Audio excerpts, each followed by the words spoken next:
ఈ రాత్రికాల ప్రార్థనలో పాల్గొన్న ప్రతి ఒక్కరు కూడా ధన్యులై ఉంటున్నారు. అందరం గట్టిగా చప్పట్లు కొట్టి ప్రభువుని కనపరచుదాం. నిజముగా ఈ యొక్క శ్రేష్టమైన ధన్యతలో మనల్నందరినీ నిలిపిన దేవాది దేవునికి వందనస్తులమైతున్నాము.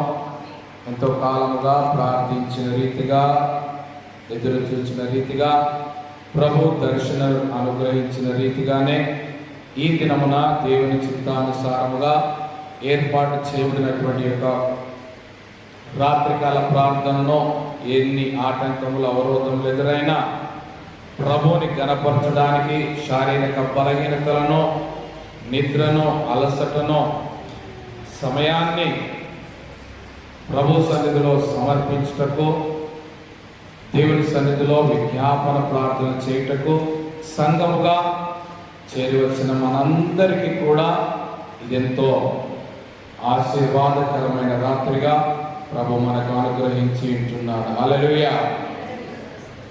చూడండి, అపోస్తల కార్యంలో 1వ అధ్యాయము 12, 13, 14 3 వచనములను చదువుకుందాం. అప్పుడు వారు ఒలీవల వనమనబడిన కొండ నుండి యెరూషలేమునకు తిరిగి వెళ్ళిరి. ఆ కొండ యెరూషలేమునకు విశ్రాంతి దినమున నడవదగినంత సమీపమున ఉన్నది. వారు పట్టణంలో ప్రవేశించి తాము బస చేయుచుండిన మేడగదిలోనికి ఎక్కిపోయిరి. వారెవరనగా పేతురు, యోహాను, యాకోబు, అంద్రెయ, ఫిలిప్పు, తోమా, బర్తలోమై, మత్తయి, అల్ఫై కుమారుడగు యాకోబు, జెలోతే అనబడిన సీమోను, యాకోబు కుమారుడగు యూదా అనువారు. వీరందరూ వీరితో కూడా కొందరు స్త్రీలను, యేసు తల్లి అయిన మరియయు ఆయన సహోదరులను ఏక మనస్సుతో ఎడతెగక ప్రార్థన చేయుచుండిరి. హల్లెలూయా. ఈ యొక్క 3 వచనములో గనుక మనం గమనిస్తే 3 మాటలు ప్రత్యేకముగా మనం చూడగలం. ఏంటనగా, వారు పట్టణములో ప్రవేశించి తాము బస చేయుచుండిన మేడ గదిలోనికి ఎక్కిపోయిరి. మొదటి మాటగా మేడ గదిలోనికి ఎక్కిపోయిరి. రెండవ మాటగా 14వ వచనంలో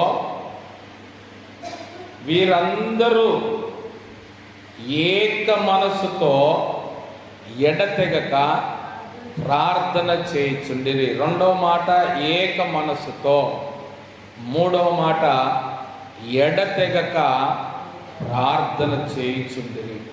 ఈ సంవత్సరము, ఈ 2024వ సంవత్సరము సంఘముగా మనము కలిగి ఉండవలసినటువంటి అనుభవం ఏమిటనగా, మేడ గదిలోనికి ఎక్కిపోయే అనుభవాన్ని మనం కలిగి ఉండాలి.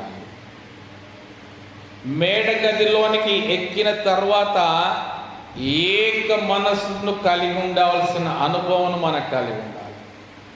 మేడ గదిలోనికి ఎక్కిపోయి ఏక మనస్సు కలిగి, మూడవదిగా ఎడతెగక ప్రార్థనలో గడిపే అనుభవం మనకి రావాలి.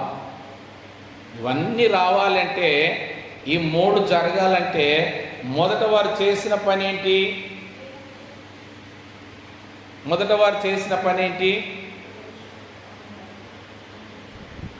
ఆ కొండ యెరూషలేమునకు విశ్రాంతి దినమున నడవదగినంత సమీపమున ఉన్నది.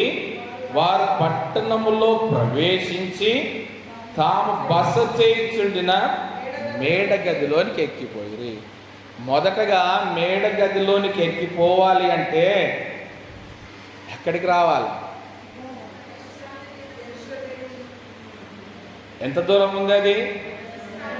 విశ్రాంతి దినమున నడవదగినంత సమీపమున ఉన్నది. అంటే విశ్రాంతి దినమున ఎక్కువ ప్రయాణాలు చేయరు. ఎందుకు అక్కడ మెన్షన్ చేశారంటే విశ్రాంతి దినంలో దూర ప్రయాణాలు పనులు పెట్టుకోరు. సమీపమున అంటే కొద్దిపాటి దూరం. ఇప్పుడు మనకు కూడా ఈ యెరూషలేము అనే మందిరము మన ఇండ్లకు ఎంత సమీపంగా ఉన్నది, కానీ ప్రవేశించలేకపోతున్నాం. మేడగదిలోనికి ఎక్కిపోవాలంటే, ఏక మనసు కలిగి ఉండాలంటే, ఎడతెగగా ప్రార్థించాలంటే మొదటగా ఒలీవల వనబడిన కొండ నుండి యెరూషలేమునకు తిరిగి వెళ్ళాలి. ఆ నడవదగినంత సమీపము మనకు నడవలేనంత దూరం అయిపోతుంది. అది మొదటగా మన దగ్గర జరిగే పొరపాటు ఏంటంటే మన ఇల్లు మన మందిరానికి దూరం అయిపోతుంది. అది దగ్గర కావాలా, మేడగది అనుభవం కావాలని కోరుకోవడం మంచిదే, కానీ ఆ సమీపముగా ఉన్నప్పుడే మనము ఆ ఎక్కిపోయే అనుభవంలోనికి వెళ్తాము. అయితే మొదటగా నేను గమనిస్తున్న మాట ఏంటంటే, మనం వాక్య సందేశంలోనికి వెళ్ళడానికి ముందుగా ఒక మాట నేను మీకు తెలియచేయాలని ఆశపడుతున్నాను. దూరపు కొండలు ఎలాగుంటాయండి? ఎలాగుంటాయి దూరపు కొండలు?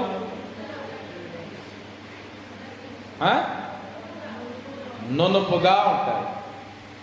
మనకేమైనా పని చేస్తాయా?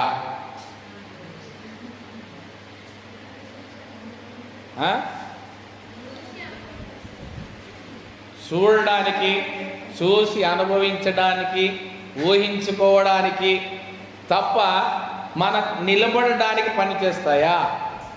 మనకేమైనా ఆధారంగా ఉంటాయా? మరి ఎందుకు మనకు అనుగ్రహించబడిన కొండ గరుకుదైనా, మనకు అనుగ్రహించబడిన కొండ అది మనకు చూడడానికి బాగా లేకపోయినా, నునుపుగా లేకపోయినా, గరుకుగా ఉన్నా, శుభ్రముగా లేకపోయినా, మన కొండ మీద మనల్ని నిలిపిన వాడు ప్రభువు కాబట్టి మన ఉన్న కొండను విడిచిపెట్టి పనికిరాని దూరముగా, నున్నగా, ఆకర్షణీయంగా కనబడే కొండలను ఆశ్రయిస్తే ప్రయోజనము లేదు. అది ప్రభు మొదట మన సంఘానికి బోధించేది ఏంటంటే, నీవెక్కడ నిలబడ్డావో, నిన్ను ఏ కొండ మీద ప్రభు నిలబెట్టాడో, నిన్ను ఏ స్థలములో కట్టుకున్నాడో ఆ స్థలంని గనుక నీవు గౌరవిస్తే, అదే నీకు ఆధారం అని భావిస్తే. ఉదాహరణ గమనించండి, ఎంతసేపటికి కూడా మన ఇల్లు వేరే వాళ్ళతో పోల్చుకుంటే అస్సలే నచ్చదు. ఎందుకో ఎప్పుడు కూడా మన ఇల్లు ఇంకా అలా ఉంటే బాగుండు, మనం గ్రౌండ్ ఫ్లోర్లో ఉంటే ఫస్ట్ ఫ్లోర్లో ఉంటే బాగుండు అంటాం, ఫస్ట్ ఫ్లోర్లో ఉంటే ఇంకా సెకండ్ ఫ్లోర్లో, ఇంకా డూప్లెక్స్లో ఉంటే బాగుండు అనుకుంటాం. ఎంతసేపటికి మనం ఉన్నది మనకు నచ్చదు, కానీ నీ జీవిత కాలానికి అదే ఆధారం. నువ్వు పైకి వెళ్ళాలన్నా, నువ్వు కోరుకునేది కావాలనుకున్నా పోవడానికి ముందు నువ్వు ఇక్కడ నిలబడితేనే కదా, నువ్వు ఇక్కడ జీవిస్తేనే కదా. అలాగే మనం కూడా మన సంఘము, మన క్రమము, మన కాపరి, మన బోధలు, మనకు నా కొరకు అని అనుకున్నప్పుడే మనకు ఆశీర్వాదం. ఎంతసేపటికి కూడా బయటివి రుచిగానే ఉంటాయి. గర్కా మురిగి దాల్ బరాబర్ అంటారు, పక్కవాడి పుల్లకూర అనే రుచిగా ఉండదంటారు. ఎంతసేపటికి మిగతాయి ప్రక్కవి వేరే బోధలు నచ్చవచ్చు, మంచిగానే ఉంటాయి, ఆకర్షణీయంగానే ఉంటాయి. కానీ నీకు ఒక్కొక్కసారి ఆ బోధ, ఆ మాట, ఆ యొక్క సందేశము నాకెందుకు మా దగ్గర దొరకలేదు అని సందేహం కలుగుతుంది కొందరికి. మా దగ్గర లేదు కాబట్టి, అక్కడ ఉన్నది కాబట్టి నాకు నచ్చింది అనుకుంటాను. కానీ ప్రభువు గమనించండి, ఏ తల్లిదండ్రులైనా వారి పిల్లల కొరకు సిద్ధపరిచే ఆహారంలో ఏమైనా లోపం ఉంటుందా? ఏమైనా నష్టం ఉంటుందా? ఆ పిల్లల ఆరోగ్యం కొరకు, భవిష్యత్తు కొరకు తల్లిదండ్రులు ఏది కావాలో, ఏది మేలుకరమో, ఏది ఆశీర్వాదకరమో, ఏది ఆరోగ్యకరమో అట్టి ఆహారాన్ని అందిస్తారు. ఎందుకు? పిల్లలు బాగుండాలి, పిల్లలు ఎదగాలి, ఆరోగ్యంగా ఉండాలి, అన్నిటిలో కూడా అందరిలో కూడా పైవారుగా ఉండాలని. కానీ ఒక్కొక్కసారి పిల్లలకి ఏమనిపిస్తుంది అంటే, ఎంతసేపటికి మా తల్లిదండ్రులు ఒకటే రకంగా, ఒకటే విధంగా, మాకు ఇష్టం లేని కూడా మాకు బలవంతంగా చేపిస్తున్నారని అనుకుంటారు. కానీ నీ కొరకు సిద్ధపరిచిన నీ కొండ మీద ప్రభువు నీకేమి కావాలో అన్నీ సిద్ధపరిచాడు. మన సంఘము, మన క్రమము ఇది ఎలాంటి దేనికి సాదృశ్యం అంటే, ప్రభు ఒక కనాను స్త్రీ తన వెంబడి పడి వేడుకున్నప్పుడు పిల్లల రొట్టె తీసి కుక్క పిల్లలకు వేయుట యుక్తము కాదు అంటాడు. పిల్లల రొట్టె ఎవరి కొరకు? పిల్లల రొట్టె ఎవరి కొరకు? పిల్లల కొరకే. తల్లిదండ్రులు సిద్ధపరిచిన ఆ రొట్టె, శ్రేష్టమైన రొట్టె పిల్లల కొరకు. పిల్లలు తినగా పిల్లలకు ఎక్కువై పిల్లలు పడవేస్తే కింద పడే ముక్కల కొరకు ఏవి ఎదురు చూస్తున్నాయి? కుక్క పిల్లలు. మరి ఇప్పుడు పిల్లలు ఎవరు? కుక్క పిల్లలు.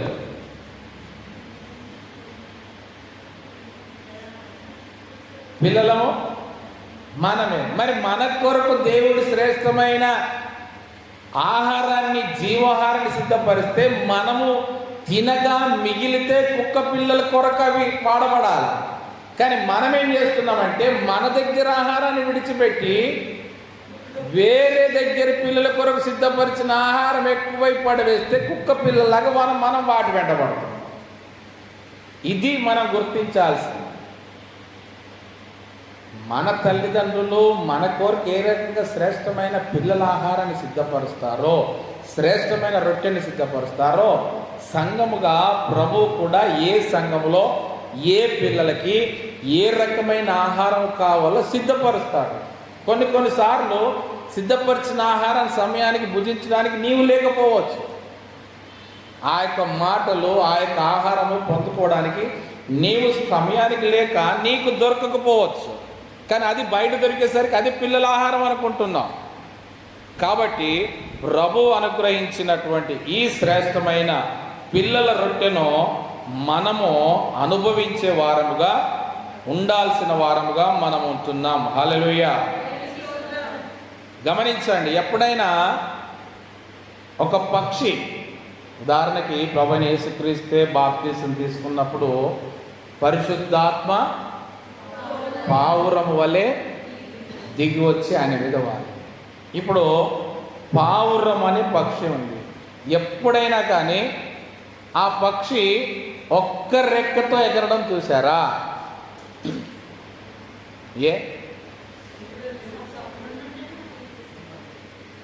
ఎగరలేదా? అసలు లేవగలుగుతుందా? లేదంటే ఒక రెక్కకు గాయం తగిలింది అనుకుందాం, పూర్తిగా లేకుండా గాయం తగిలింది అనుకుందాం, ఎగరగలుగుతుందా? లేదంటే ఈ మధ్యలో షాపులో అమ్మే పావురాలకు ఏం చేస్తారంటే రెక్కలు కట్ చేస్తారు ఎగిరిపోకుండా. కొనుక్కొని వెళ్ళాక వాళ్ళ ఇంట్లో మచ్చికాయ దాకా ఎగిరిపోకుండా ఈ లోపు అవి పెరుగుతాయి రెక్కలు మరలా అని కట్ చేస్తారు వాటిని. ఒకవేళ ఒక సైడ్ కట్ చేయబడి ఒక సైడ్ మంచిగా నార్మల్గా ఉందా, ఆ పక్షి ఎగరగలుగుతుందా? రెండు కూడా సమానంగా ఉంటేనే ఒక పక్షి సరిగా ఎగరగలదు. అలాగే మనకి రెండు రెక్కలు, ఒకటి వాక్యము, మరొకటి ప్రార్థన. ఈ రెండు సమానంగా బ్యాలెన్సింగ్గా ఉంటేనే మనం సరిగా ఎగరగలం. లేదంటే నాకు ఒక్క రెక్క బాగుంది, ఏ రెక్క?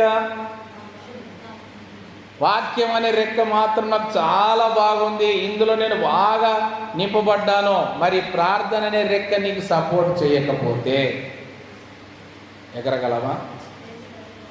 లేదంటే ప్రార్థన అనే రెక్క బాగా పైకింది, వాక్యం అనే రెక్కలో లోటు ఉంది, అప్పుడు ఎగరగలమా? మరి అలాగే ప్రార్థన చేయడానికి, వాక్యం చదవడానికి ఈ రెండింటిలో మనము సరిసమానంగా బ్యాలెన్సింగ్గా ఎదగగలిగితేనే మనము పైకి ఎగరగలం. ఒక స్థాయి నుండి ఇంకొక స్థాయికి ఎగరగలం మనం. అంతే తప్ప నాకు ప్రార్థన ఒక్కటి ఉంటే సరిపోతుంది, నాకు వాక్యం అవసరం లేదు అనుకుంటే ఆ పక్షి ఎంత మాత్రము కూడా ఎగరలేదు. ప్రార్థన చేయడానికి కావాల్సింది ఏంటి చెప్పండి? ప్రార్థన చేయడానికి కావాల్సింది ఏంటి?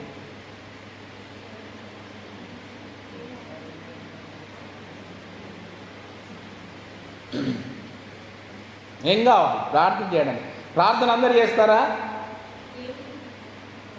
ప్రార్థన అందరు చేస్తారా? చెయ్యరు. ఎవరు చేస్తారు? దేవుని పిల్లలు చేస్తారు, విశ్వాసులు చేస్తారు. ప్రార్థన కావాలంటే ఉండాల్సింది ఏంటిది?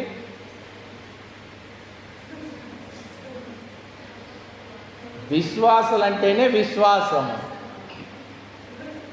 ప్రార్థన చేయాలంటే మనకు ఉండాల్సింది ఏంటి? విశ్వాసం. మరి ఆ విశ్వాసం రావాలంటే మనం కలిగి ఉండాల్సింది ఏంటి? వాక్యం. రోమా 10:17 అదే కదా రాస్తున్నాడు పరిశుద్ధాత్ముడు. రోమా 10:17 కాగా వినుట వలన విశ్వాసము కలుగును, వినుట క్రీస్తును గూర్చిన మాట వలన కలుగును. గమనించండి, ఎందుకు వాక్యం వినాలి మనము? నువ్వు ప్రార్థన చేయాలంటే నీకు విశ్వాసం కావాలి. నీకు ఆ విశ్వాసం కావాలంటే ఎక్కడ? వాక్యం వింటేనే. వినుట వలన విశ్వాసం కలుగున. ఆ వినుట కూడా దేని గురించి? క్రీస్తుని గూర్చిన మాట వలన కలుగును.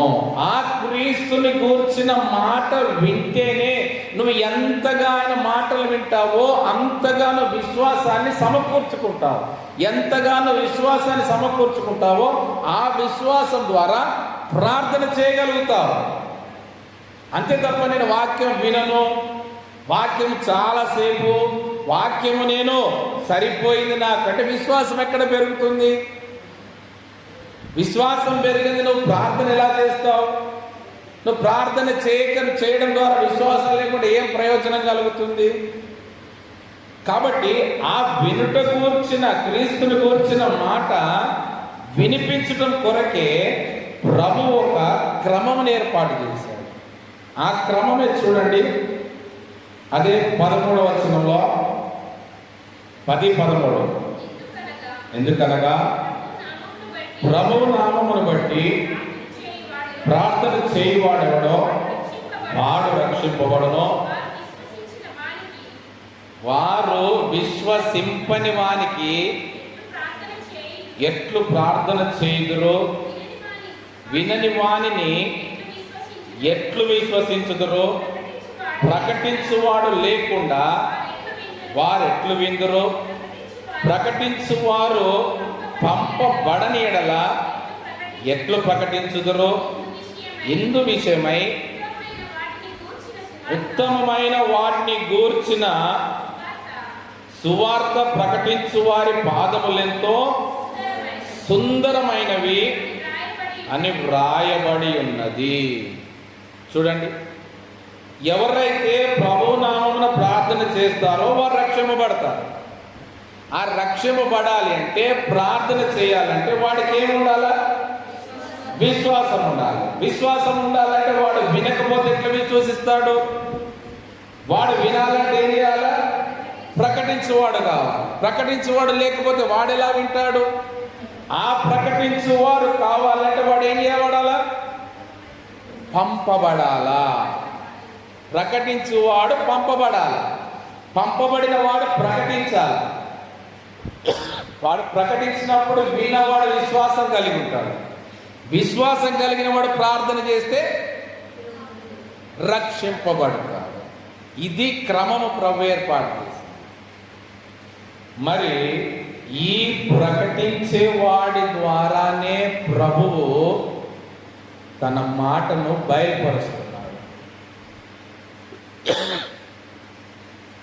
అంటే సంఘం అనే దేహానికి శిరస్సు ఎవరు? క్రీస్తు. ఎందుకు క్రీస్తు శిరస్సుగా ఉంచబడ్డాడు? సంఘము దేహంతో పోల్చబడింది. ఆయన పై స్థాయిలో ఉండాలనా? సంఘం తన కింది స్థాయిలో ఉండాలనా? ఎందుకు క్రీస్తు ఎందుకు శిరస్సుగా సంఘం అనే దేహానికి ఉన్నాడు?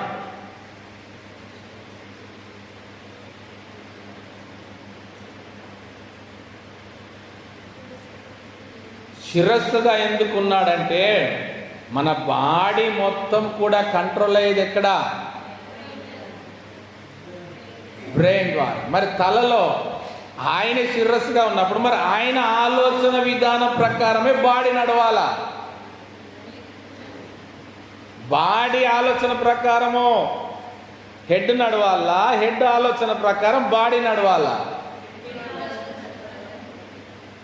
మరి క్రీస్తే సంఘానికి శిరస్సుగా ఉండి, క్రీస్తే ఆలోచన ఉండి, క్రీస్తే మనస్సు కలిగి ఉండి, క్రీస్తు ఆలోచన ప్రకారమే సంఘం ముందుకు పోవాలి. అది ప్రభు ఏర్పాటు చేసిన క్రమము. ఆ క్రమ ప్రకారంగా వెళితేనే సంఘము క్షేమాభివృద్ధి జరుగుతుంది. సంఘాన్ని ప్రభు స్థాపించింది ఒక్క దగ్గర ఉండడానికి కాదు. మొదలుకొని పరిశుద్ధ గ్రంథంలో మొదటి అధ్యాయం మొదలుకొని చివరి ప్రకటన అధ్యాయం వరకు కూడా సంఘము ఎప్పుడు కూడా క్షేమాభివృద్ధి చెందాలా. ఇద్దరు ముగ్గురు ఉన్న దగ్గర నా నామమున నేను ఉంటానంటున్నాడు. అలాగని చెప్పేసి ఇద్దరు ముగ్గురితో చిన్న మందగా ఉండడం ఆయన లక్ష్యం అస్సలే కాదు. ఆయన గోల్ అస్సలే కాదు. ఇద్దరు ముగ్గురు ఉంటే చాలు, ఇద్దరు ముగ్గురున్న కాడ ప్రభు ఉంటాడు, మాకు ఇంతే చాలు అంటే అది సంఘము క్షేమాభివృద్ధి లేని సంఘము. అది ఎంత మాత్రము కూడా దేవుని చిత్తానుసారముగా కట్టబడిన సంఘము కాదు. మరి సంఘము ఎలా క్షేమాభివృద్ధి పొందుతుంది? ఎలాగైతే సంఘము క్షేమాభివృద్ధి జరుగుతుంది, ఎలాగైతే తండ్రి చిత్తము నెరవేర్చబడుతుంది, ఎలాగైతే సంఘము దేవుని చిత్తానుసారంగా భూదిగంతముల వరకు కూడా వ్యాపిస్తుంది. ఒక్క పాస్టర్ గారిని బట్టా, ఒక్క సేవకుని బట్టా, ఒక్క ప్రవక్తను బట్టా, ఎవరిని బట్టి? అలాగనుకుంటే ఒక్కడి ద్వారానే జరుగుతుంది అనుకుంటే ప్రభు అయినటువంటి యేసుక్రీస్తు ఒక్కడిగానే పరిచర్య జరిగించాలి కదా. అవునా? ఆయన దేవుని కుమారుడు కదా. ఆయనకు లేని అధికారం అంటూ ఉందా? పైననో క్రిందనో మూడు లోకాల మీదనో సమస్తం మీదనో కూడా అధికారం కలిగిన వాడు, సృష్టికర్త అయిన వాడు, మరి అన్ని కలిగిన వాడు ఒక్కడే ఎందుకు చేయలేదు? ఆయన ఒక్కడే దేవుని రాజ్య సువార్త ప్రకటించడం మొదలుపెట్టాడు. ఎందుకు మరి దాన్ని తుదముట్టకు ఒక్కడే కొనసాగించలేదు?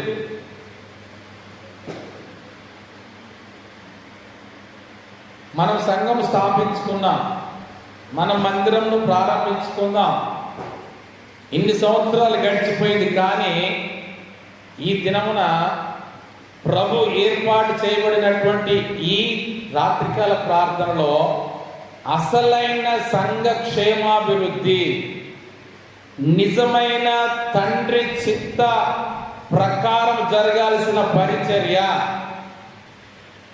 దేవుని రాజ్య సువార్త ప్రకటించబడడానికి ఏర్పాటు చేయబడిన పునాది, సరి అయిన పునాది ఈ దినమున దేవుడు బయలుపరుస్తాడు.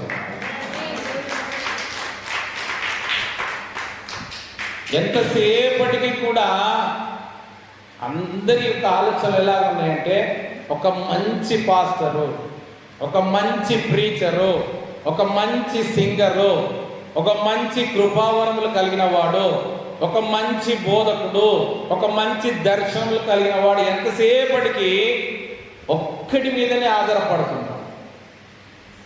ఎంతసేపటికి ఒక్కడి మీదనే ఆధారపడి వెళ్ళినంత మాత్రాన అది కొన్ని సంవత్సరాలు జరగవచ్చు, 5 సంవత్సరాలు జరగవచ్చు, 10 సంవత్సరాలు జరగవచ్చు, ఆయన లైఫ్ టైం అంతా జరగవచ్చు ఒక్కడి వ్యక్తి మాత్రం. కానీ అది నిజమైనటువంటి క్రమము సంఘ క్షేమాభివృద్ధి కానే కాదు. ఎందుకంటే ప్రభువైన యేసు క్రీస్తు కూడా ఆయన తనతో పాటుగా ఒక టీమును రెడీ చేసుకున్నాడు. ఆయన ఒంటరిగా వెళ్ళలేదు, ఆయన ఒంటరిగా సువార్త ప్రకటించలేదు. ఆయనతో పాటుగా ఒక సమూహాన్ని, ఒక గుంపును, ఒక టీమును ఆయన ఏర్పాటు చేసుకున్నాడు. జీసస్ అండ్ టీమ్గా యేసు ప్రభు మరియు 12 మంది అపోస్తలులుగా, శిష్యులుగా ఒక గుంపును తయారు చేసుకున్నాడు. అది సంఘానికి నిజమైన పునాది. ఎక్కడ సరి అయిన పునాది వేయబడకుండా యేసు క్రీస్తు ఒక్కడి ద్వారా జరిగితే ఆ సంఘమే క్షేమాభివృద్ధి జరగదు. టీం అంటే ఏంటి? ఎన్ని అక్షరాలు టీం అంటే? 4.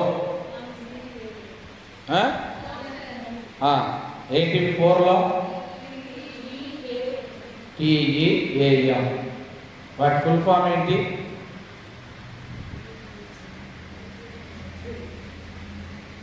TEAM. మనకు జనరల్గా తెలిసింది చెప్తున్నాను, నేనే కొత్త కనిపెట్టింది ఏం కాదు. టీమ్ అంటే TEAM అంటే టుగెదర్ ఎవ్రీవన్ అచీవ్ మోర్. అది టీం యొక్క లక్ష్యం. అందరూ ఒక్కొక్కరుగా కాదు, కలిసి కట్టుగా ఉంటే ఎక్కువ సంపాదించుకోగలరు. అది together each one achieve more. అది యేసు క్రీస్తు స్థాపించిన ఆ యొక్క టీం యొక్క లక్ష్యము. గమనించండి, ఆకాశం నుండి వర్షం కురిసేటప్పుడు బిందెలు బిందెలుగా కురుస్తాయా?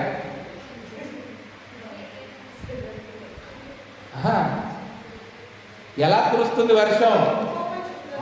అది ఒక్కొక్క చుక్కగానే కురుస్తుంది. కానీ ఆ ఒక్కొక్క చుక్క కలిస్తేనే ఏమైపోతుంది? ప్రవాహాలు, చెరువులు, నదులు, సముద్రముగా. అలాగే మనం ఒక్కొక్కరిగా ఉంటే వర్షపు చినుకులమే.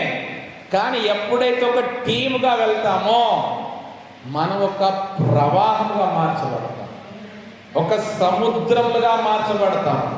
గడ్డిపోస కూడా చూడండి, సింగిల్గా తీసుకుంటే ఎందుకు పనికిరాదు, ఇలా అంటే అయిపోతుంది. కానీ అదే గడ్డిపోచలని ఒక తాడుగా మలిస్తే ఏం చేయబడుతుంది? అది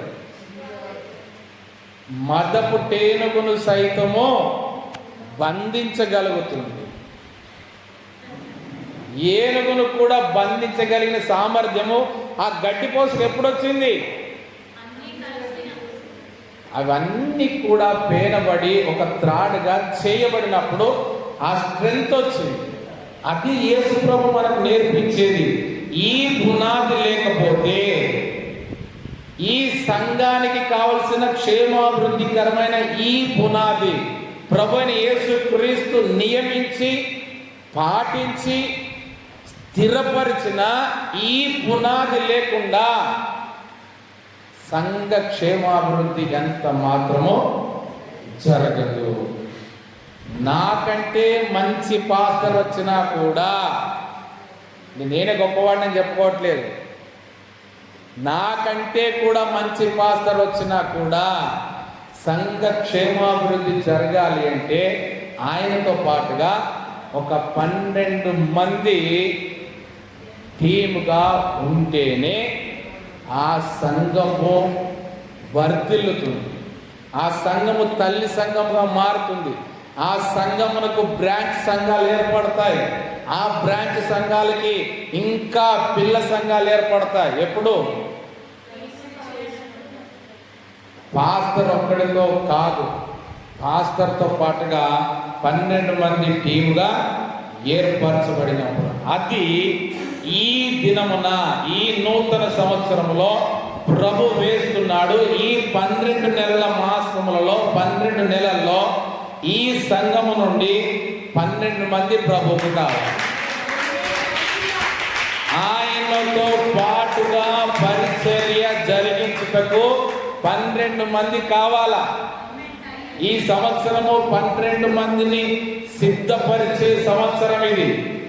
12 మంది ప్రభు కొరకు సిద్ధపాటు జరిగించబడితేనే, అదే గురిగా సిద్ధపడితేనే ఆ 12 మంది ప్రభుతో కలిసి మేము పరిచర్య జరిగిస్తామనే ఒక గురిగా ఈ సంవత్సరం గనక నిలుపుకుంటే ఆ 12 మంది ద్వారానే ప్రభువు శ్రేష్టమైన ఈ సంఘ పరిచర్యను, సంఘ సరిహద్దులను విశాలపరచబోతున్నారు. ఎంతసేపటికి మనము సంఘంలో ప్రార్థన చేయడం ద్వారా జరగదు. ప్రభువా మా సంఘాన్ని అభివృద్ధి చేయి, మా సంఘ సరిహద్దులను విశాలపరచు, మా పరిచర్య అనేకులకు ఆశీర్వాదకరంగా ఉండాలా, మా పరిచర్య మా సంఘం ద్వారా అనేకులు దీవించబడాలంటే ఎప్పుడు పాస్టర్ ఒక్కడితో కాదు. అది ఇంతకాలం మిమ్మల్ని ప్రభు వాక్యంలో ప్రార్థనలో సిద్ధపరిచాడు.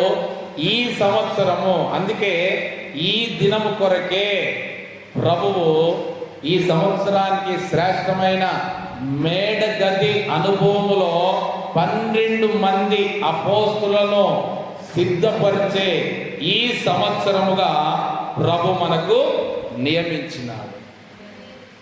ఇప్పుడు చదివిన లేఖన భాగంలో అపోస్తుల కార్యంలో ఎంతమంది ఉన్నారండి? పైన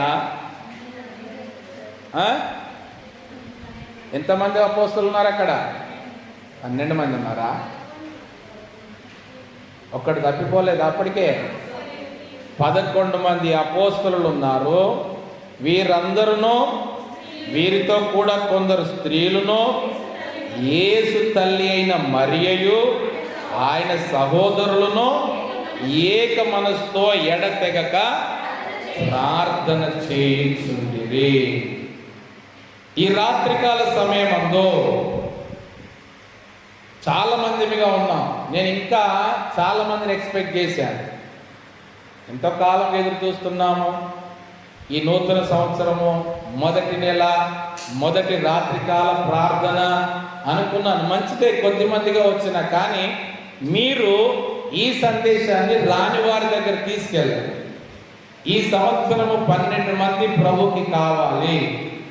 మన సంఘము నుండి, మనలో నుండి ఒక 12 మంది ప్రభు కోరుకున్నాడు, ప్రభు ఏర్పాటు చేసుకోబోతున్నాడు, ప్రభు సిద్ధపరచబోతున్నాడు. ఆ 12 మంది ఎవరో?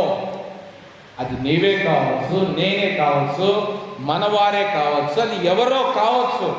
కానీ ఆ 12 మందిలో నేను కూడా ఉండాలి అనుకున్న వారి వరకు కూడా ఈ సమాచారం వెళ్ళాలి, ఈ సందేశం వెళ్ళాలి. మనమందరం కూడా ప్రార్థన చేయడానికి ఈ రాత్రికాల సమయంలో ప్రభు సన్నిధికి వచ్చాం. ఎందుకొరకు వచ్చాం? మన శరీరములను నలగగొట్టుట కొరకు. పౌలు గారు అదే చెప్తున్నారు. కొరింథీయులకు రాసిన మొదటి పత్రిక 9వ అధ్యాయం 27వ వచనంలో, గాలిని కొట్టినట్టు నేను పోట్లాడుట లేదు గాని ఒకవేళ ఇతరులకు ప్రకటించిన తర్వాత నేనే భ్రష్టుడనై పోదునేమో అని నా శరీరమును నలగగొట్టి దానిని లోపరుచుకొనుచున్నాను. నా శరీరమును నలగగొట్టి భ్రష్టుడైపోకుండా, అతిశయముతో గర్వములోనికి వెళ్ళి పడిపోకుండా నా శరీరమును నలగగొట్టి దానిని లోపరుచుకొనుచున్నాను. నలగగొట్టడంలో ఇదొక క్రమం. మన శరీరాన్ని లోపరుచుకున్నట్టులో ఈ రాత్రికాల ప్రార్థన అనేది ఒక క్రమము. ఎందుకంటే మన శరీరానికి కావలసిన విశ్రాంతిని, మన శరీరానికి కావలసిన నిద్రను, మన శరీరానికి కావలసిన వాటిని దూరపరిచి నలగగొట్టుకొని మనము దాన్ని లోపరుచుకుంటున్నాము. ఎందుకొరకు? తద్వారా మన శరీరంలో ఉన్న ఆ భ్రష్టత్వాన్ని దూరపరుచుకొనుటకు, తొలగించుకొనుటకు, ఆ భ్రష్టత్వాన్ని తీసివేయట కొరకే ప్రార్థనలో నలగొట్టబడుతున్నాం. అందుకే ప్రభు కూడా ఇర్మియా ప్రవక్త ద్వారా పిలుస్తున్నాడు. చూడండి 3వ అధ్యాయము 22వ వచనంలో, ఇర్మియా గ్రంథం 3వ అధ్యాయం 22వ వచనం. భ్రష్టులైన బిడ్డలారా తిరిగి రండి, మీ అవిశ్వాసమును నేను బాగు చేసేదను, నీవే మా దేవుడవైన యెహోవావు, నీ యొద్దకే మేము వచ్చుచున్నాము. భ్రష్టత్వమును తొలగించుట కొరకు, భ్రష్టత్వం ద్వారా ఏ స్థితిలోనికి మార్చబడుతున్నారంట వారు? అవిశ్వాసములోనికి మార్చబడుతున్నారు.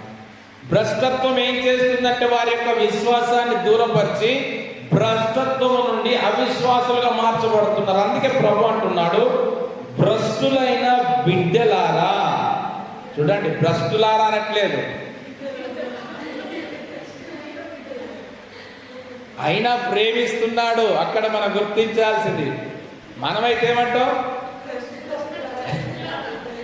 డైరెక్ట్గా భ్రష్టులారా అంటాం. కానీ ప్రభు ప్రేమ కలిగిన వాడు కాబట్టి, భ్రష్టులైన నా బిడ్డలారా తిరిగి రండి, నా యుద్ధకు తిరిగి రండి. నేనేం చేస్తాను? మీ అవిశ్వాసమును బాగు చేస్తాను.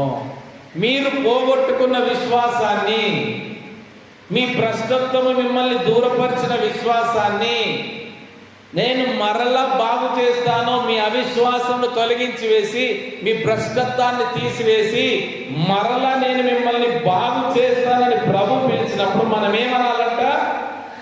నీవే మా దేవుడవైన యెహోవావు, నీ యొద్దకే మేము వచ్చుచున్నామని మన ఆన్సర్ రావాలి. ప్రభువేమో బిడ్డలారా నా యొద్దకు తిరిగి రండి అన్నప్పుడు మనం కూడా ప్రభువా మేము నీ దగ్గరికే వస్తాము, నీవే మా దేవుడవు, నీవే మమ్మల్ని బాగు చేసేవాడు, నీవే మా సర్వీస్ సెంటర్. మన బండి బోర్ వచ్చినా పాడైనా తీసుకెళ్ళి సర్వీస్ సెంటర్కే ఏమంటాడు? కొత్త వెహికల్ కొనగానే కంపెనీ వాడే ఇస్తాడు మనకి. మాన్యువల్ బుక్ ఇచ్చేసి, సర్వీస్ డేట్స్ ఇచ్చేసి, ఆ కిలోమీటర్స్ రీడింగ్ ప్రకారమా, లేదంటే 3 monthsా 6 monthsా 5 సర్వీసింగ్ వరకు రెగ్యులర్గా పట్టుకెళ్తాం. ఎందుకు?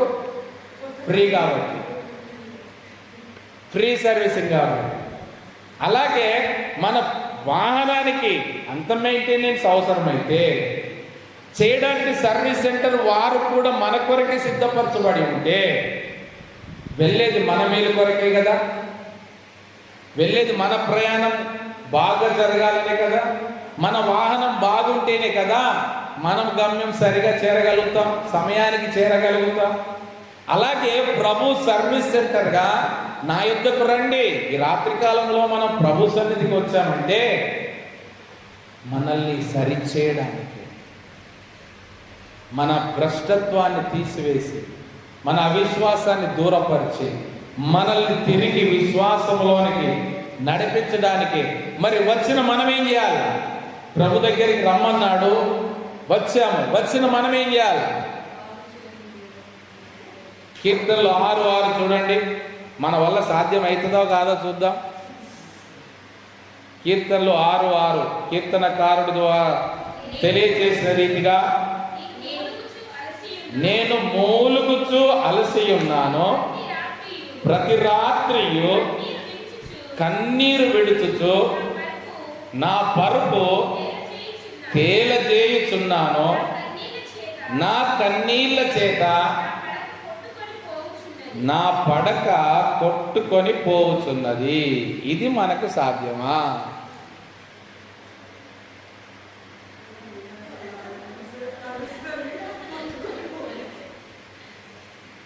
నేను మూలుగుచ్చు అలసి ఉన్నాను, ప్రతి రాత్రియు కన్నీరు విడుచుచు నా పరుపు తేలజేయుచున్నాను. ఎంతలాగని కన్నీరు కారుస్తున్నానంటే నా కన్నీళ్ళ చేత నా పడక కొట్టుకొని పోవచ్చున్నది. ఆయన సన్నిధిలో మన హృదయములను కుమ్మరించాలంటే ఎలాగా? అందుకే నిన్న ఎడతెగక ప్రార్థన చేయడానికి ఫోటో పెట్టినప్పుడు ప్రభు ఎక్కడ ప్రార్థన చేస్తున్నాడు? నీళ్ళ మీదనే. గుర్తించారో లేదో? ప్రభు ప్రార్థన చేస్తే గెత్సెమనే తోటలో కొండ దగ్గర చేసినట్టు ఉండాలి, కానీ ఈ నీళ్ళ మీద చేయడం ఏంటంటే ఇది కాన్సెప్ట్. కీర్తనకారుడు ఏ రీతిగా కన్నీటి ప్రార్థన దేవుని సన్నిధిలో చేశాడో, మొరపెట్టాడో, అట్టి రీతిగా మన ప్రార్థన అనుభవం కూడా కన్నీరును కుమ్మరించేదిగా ఉంటే ఆ ప్రార్థనలో మనం ఏం చేయబడుతున్నాం?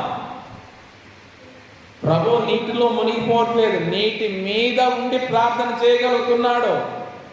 మనము కూడా అలాగా ప్రార్థించగలిగితే ఆ అనుభవంలో పరుపు తేలిపోవడం కాదు, మనము తేలగొట్టబడతాం. మనము నీటి మీద నడిచే అనుభవంలోనికి వెళ్ళగలుగుతాము. అది మనము దేవుని సన్నిధిలోనికి వచ్చి ప్రార్థించే వారముగా, నీళ్ళ మీద నడిచే వారముగా మనము మన హృదయములను కుమ్మరించినప్పుడు ప్రభు మనల్ని సరిచేయువాడుగా ఉంటున్నాడు. మనకు చాలా రకములైన ప్రార్థనలు తెలుసు. బైబిల్ గ్రంథంలో, పరిశుద్ధ గ్రంథంలో ఎంతో మంది భక్తులు ఉన్నారు, ఎన్నో రకములైన ప్రార్థనలు చేశారు. ఒక్కొక్కరు ఒక్కొక్క అనుభవంలో ఉంటున్నారు. ఒక్కొక్కరికి ఒక్కొక్క ప్రత్యేకమైన అనుభవం. కొన్ని ప్రార్థనలు కనబడే ప్రార్థన, కొన్ని ప్రార్థనలు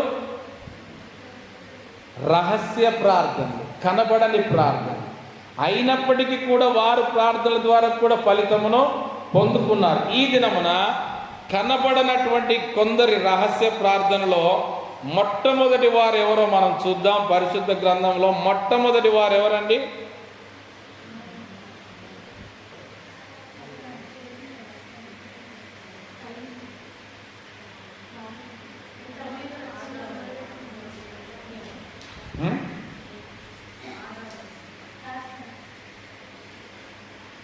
ఎవరు?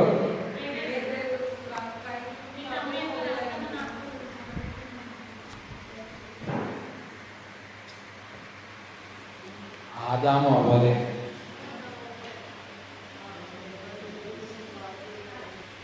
కనబడని ప్రార్థనలు, రహస్య ప్రార్థనలు, దాచబడినటువంటి ప్రార్థనలు,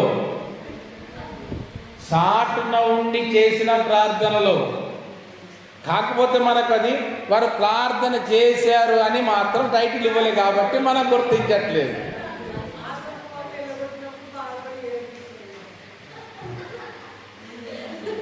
ఆదాం అనే పేరుకి అర్థం ఏంటి? ఆదాం. హవ్వ అంటే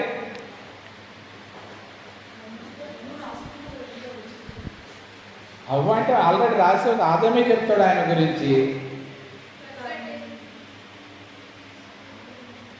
ఆదాం అనే పేరుకి అర్థం ఏంటంటే son of red earth. Son of red earth, ఎర్రటి నేల నుండి తీయబడిన వాడు, నేల మట్టితో చేయబడిన వాడు. కాబట్టి ఆ నేల ఎరుపు మట్టి, ఎరుపు నేల, ఆ మట్టిలో నుండి తీయబడిన వాడు ఆదాం అనే మాట హిబ్రూలో సన్ ఆఫ్ రెడ్ ఎర్త్. ఇక హవ్వ అనే మాట గమనిస్తే ఆయనే చెప్తున్నాడు చూడండి, 3వ అధ్యాయం 21వ వచనము, ఆది కాండంలో 20వ వచనం. ఆదాము తన భార్యకు హవ్వ అని పేరు పెట్టెను, ఏలయనగా ఆమె జీవము గల ప్రతివానికిని తల్లి. హవ్వ అంటే జీవము గల ప్రతివానికిని కూడా తల్లి అని అర్థము. మరి వీరిద్దరు కూడా, ఆదామవ్వలు ఇద్దరు కూడా దేవుడి ద్వారా ఏర్పాటు చేయబడిన వారు, కానీ దేవుడు చెప్పిన మాటను అతిక్రమించి భయపడి చెట్ల చాటున దాక్కున్నారు. సాయంకాలమున చల్లపూటన దేవుడని యెహోవా తోటలోనికి వచ్చి ఆదామును పిలిచినప్పుడు ఆయన స్వరము వినగానే ఏమంటున్నాడు ఆదాము? 9వ వచనం, 3:9. దేవుడని యెహోవా ఆదామును పిలిచి, నీవు ఎక్కడ ఉన్నావనెనో.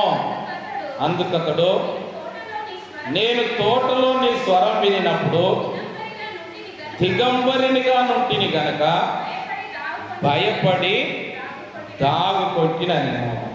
దేవుడని యెహోవా ఆదామును పిలిచి, నీవు మరి ఇప్పుడు మన వాళ్ళని పిలిస్తే ఎక్కడున్నారా సమాధానం ఇస్తారు? పండుగల్లో ఉన్నామంటారా? సెలబ్రేషన్లో ఉన్నామంటారా? సౌండ్ స్లీపా?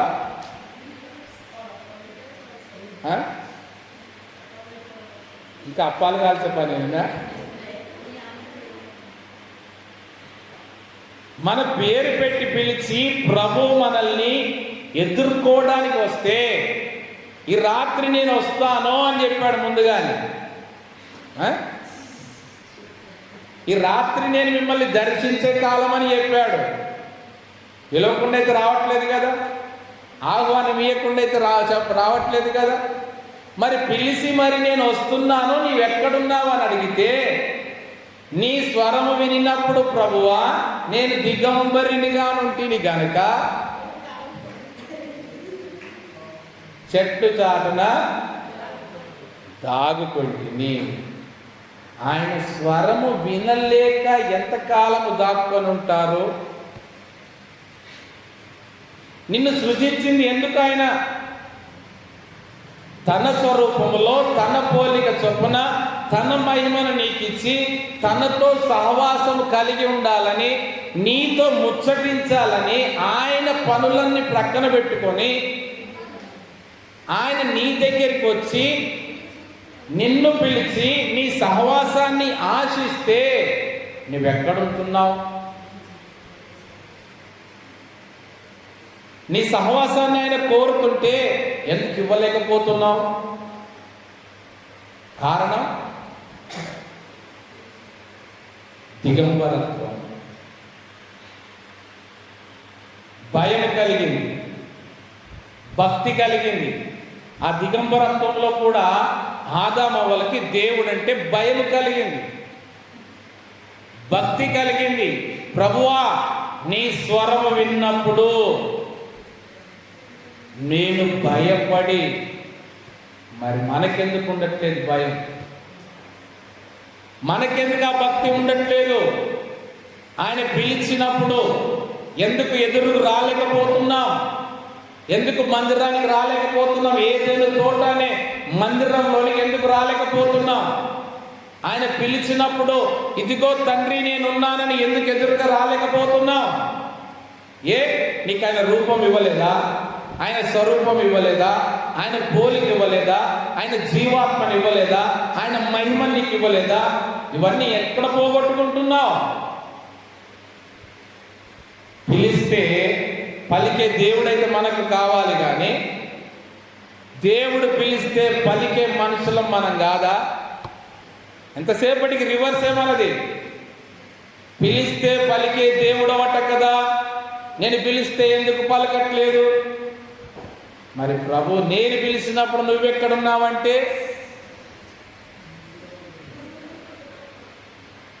ఏంటి మన పరిస్థితి? ఇన్ని సంవత్సరాల క్రైస్తవత్వంలో ఏంటి మన సహవాసము ప్రభుతో? దిగంబరత్వంలో ఉన్నారు, భయములో ఉన్నారు, భక్తిలో ఉన్నారు, దాక్కొని ఉన్నారు, చాటున ఉన్నారు. అందుకనే ప్రభువే స్వయముగా వారి కొరకు తాను సృజించిన సృష్టిలోని ఒక జీవిని వధించి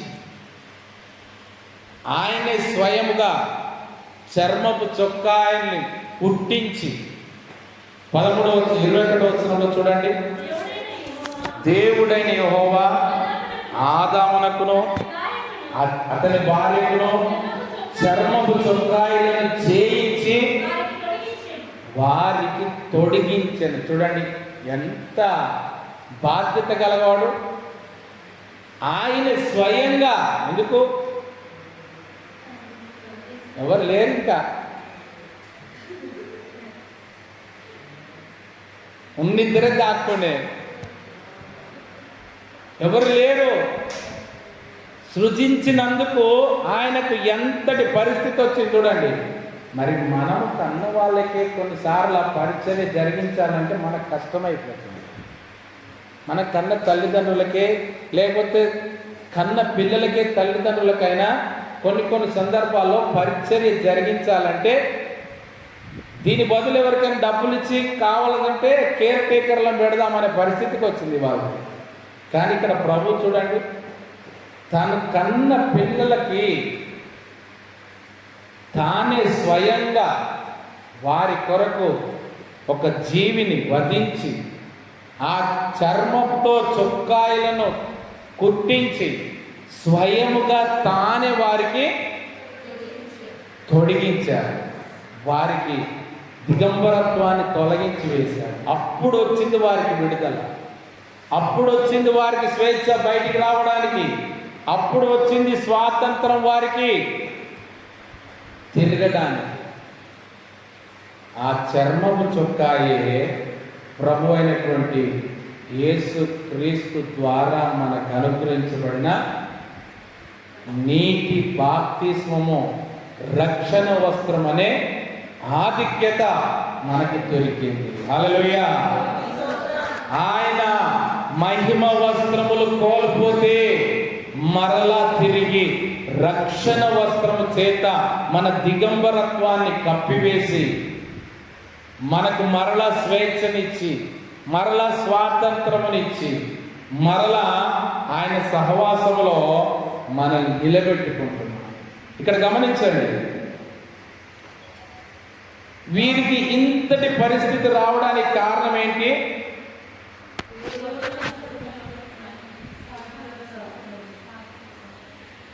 ఇంతటి పరిస్థితి రావడానికి కారణం ఏంటి? ఆదాము అవ్వలకి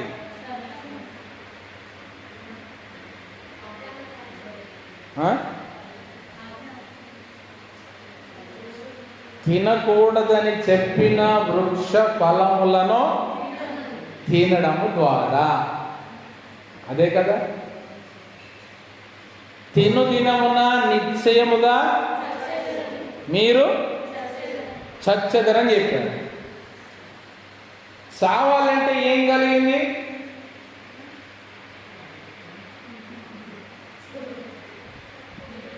విష ప్రభావం జరిగితేనే కదా చనిపోయేది.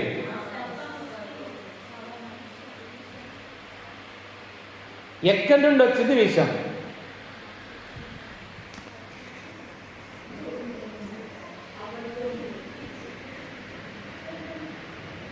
మీరు ఈ వృక్ష ఫలములు దినమున నిశ్చయముగా చచ్చెదరని చెప్పాడు.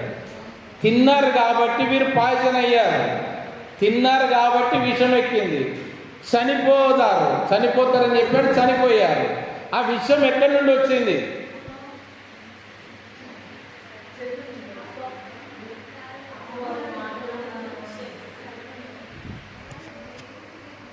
ఆ ఫలములు తింటేనే కదా. అంటే ఫలములలో ఆ చెట్టులో విషం ఉందా?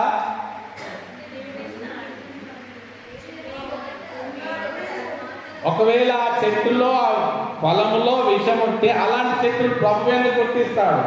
అందరు అదే మాట అంటారు కదా, ఆ చెట్టుని ఎందుకు గుర్తించాలి ప్రభు, ఆ ఫలములు తింటే ఎలా చనిపోతారని చెప్పాడు కదా, అలాంటప్పుడు చెట్టుని ఎందుకు గుర్తించాలా, ఫలములు ఎందుకు పెట్టాలా, మళ్ళీ ఎందుకు కండిషన్ పెట్టాలా? సర్పము యొక్క కూరల్లో విషం ఉంది కానీ మరి వీళ్ళలోనికి విషం ఎలాగొచ్చింది? అది మాటల ద్వారా.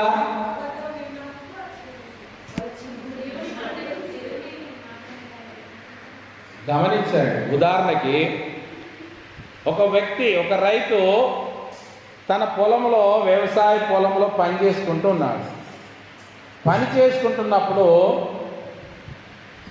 ఈ ఒక రెండు జీవులు ఏంటంటే తొండ ఉన్న పాము ఏం పోటీ పెట్టుకున్నాయంటే,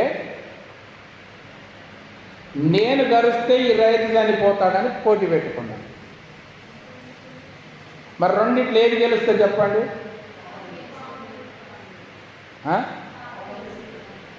పాము ఏమంటుందంటే, నేను పోయి ఇలా కాటేస్తానంటే అలా చనిపోతాడు అంటుంది. తొండేమంటుంది తెలుసా, నేను పోయి కరిసినా కూడా చచ్చిపోతాడు అంటుంది.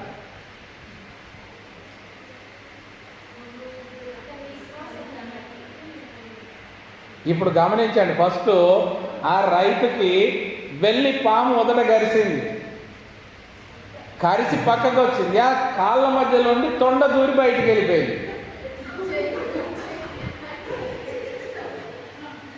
ఇప్పుడు ఏమనుకున్నాడు రైతు, ఓహో నా కాళ్ళకి ఏదో కరిసినట్టు, ఈ తొండేనా, ఇంతటి ఏమవుతుందిలే, హాయిగా వెళ్ళిపోయాడు, పని చేసుకుంటున్నాడు. తర్వాత రెండోసారి మళ్ళీ ఇవి ప్లే చేస్తున్నాయి. ఇప్పుడు నేను వెళ్ళి కరుస్తానని తొండ వెళ్ళి కరిసింది, ఆ కాళ్ళ మధ్య నుండి పాము ఉరికింది. ఇప్పుడు ఏమనుకున్నాడు, అమ్మో నన్ను కరిసింది ఇంత పెద్ద పామా, పాట్ల నురుక్కకే చనిపోయాడు. విషం ఎక్కడుంది? మైండ్లో ఉంది.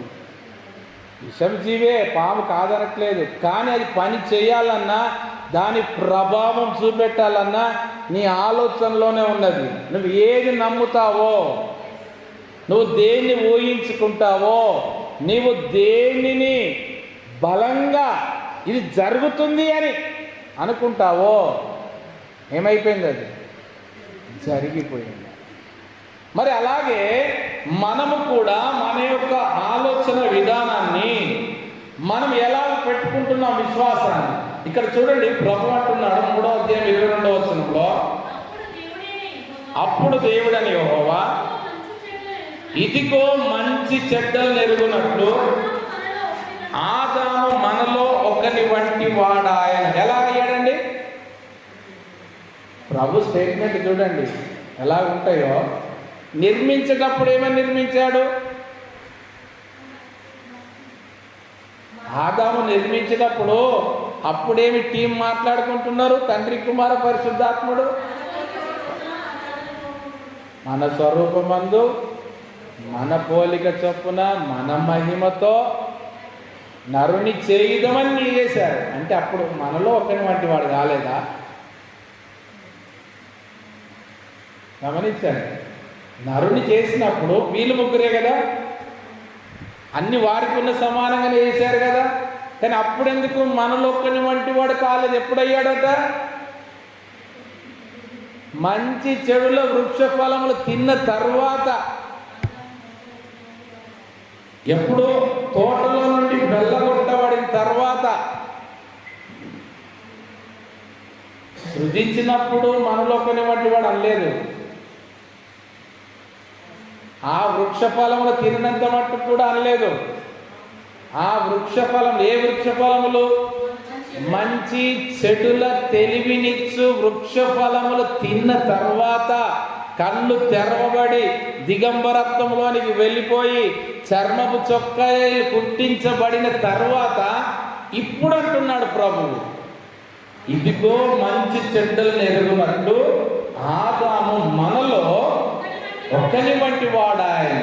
కాబట్టి అతడు ఒకవేళ తన చెయ్యి చాచి జీవవృక్ష ఫలమును కూడా తీసుకొని తిని నిరంతరం జీవించునేమో అని దేవుని యెహోవా అతడు ఏ నేల నుండి తీయబడనో దాన్ని సేద్యపరచుటకు ఏదేను తోటలో నుండి అతన్ని పంపివేసెనో అప్పుడు ఆయన ఆదామును వెళ్ళగొట్టి ఏదేను తోటకు తూర్పు దిక్కున కెరూబులను జీవవృక్షములకు మార్గమును కాచుటకు ఇటు అటు తిరుగుతున్న ఖడ్గజ్వాలను నిలువబెట్టెను.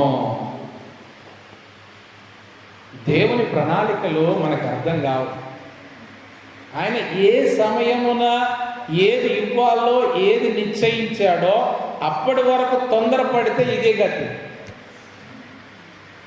మంచి చెడ్డల తెలివినిచ్చే వృక్షఫలమును దేవుడే నియమించాడు. అది ఆదాము భుజించడానికే నియమించాడు. అది భుజించాకనే మనలో ఒకని వంటి వాడు అవుతాడని దేవునికి తెలుసు. కానీ ఆ సమయం వచ్చే వరకు కూడా ఆగనివ్వకుండా సర్పము వారిని తొందరపెట్టింది. అయితే దానికి విరుగుడు కూడా ప్రభు ముందుగానే నియమించాడు. ఏంటి విరుగుడేంటి? దానికి ఇప్పుడే చదివాము, జీవవృక్ష ఫలమును తీసుకొని తిని నిరంతరము జీవించునేమో. అప్పటికే చనిపోయిన స్థితిలోనికి వెళ్ళాడు. కానీ ఎప్పుడైతే జీవవృక్ష ఫలమును తీసుకొని తింటే నిరంతరము జీవిస్తాడు. అంటే మరణం కొట్టివేయబడుతుంది, మరణాన్ని గెలుస్తాడు. కానీ అది అంత తొందరగా ఇవ్వకూడదనే దానికి ఒక సమయాన్ని నియమించి ఆయన్ని వెళ్ళగొట్టి దానికి హద్దులు వేసి ఒక ఖడ్గజ్వాలను ఇటు అటు తిరుగుతున్న ఖడ్గజ్వాలను నిలువబెట్టాడు. ఆ సమయమే యేసు క్రీస్తు జన్మించిన సమయం. అది ఆ సమయం వరకు కూడా ఏదైనా తోటకు ఎందుకు ఆదామును దూరం పెట్టాడంటే నియమించిన సమయానికి తొందరపడి భుజించి ఆజ్ఞను మీరడం ద్వారా మరలా జీవవృక్ష ఫలమును తినడానికి సమయాన్ని. అందుకే గలతీ పత్రికలో పౌలు గారు అంటారు,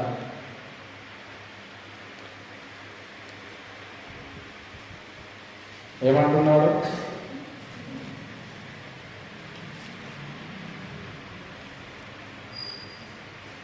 నాలుగు అయితే కాలము పరిపూర్ణమైనప్పుడు దేవుడు తన కుమారుని పంపెను. ఆయన స్త్రీ యందు పుట్టి మనము దత్తపుత్రులము కావాలని ధర్మశాస్త్రమునకు లోబడి ఉన్న వారిని విమోచించుటకై ధర్మశాస్త్రమునకు లోబడిన వాడాయను. హల్లెలూయా. ఇది కాలము పరిపూర్ణం కావాలా? దేవుడు ఒక నియమాన్ని నియమించాడంటే అది కాలం పరిపూర్ణమైనప్పుడే ఆ కార్యం జరుగుతుంది.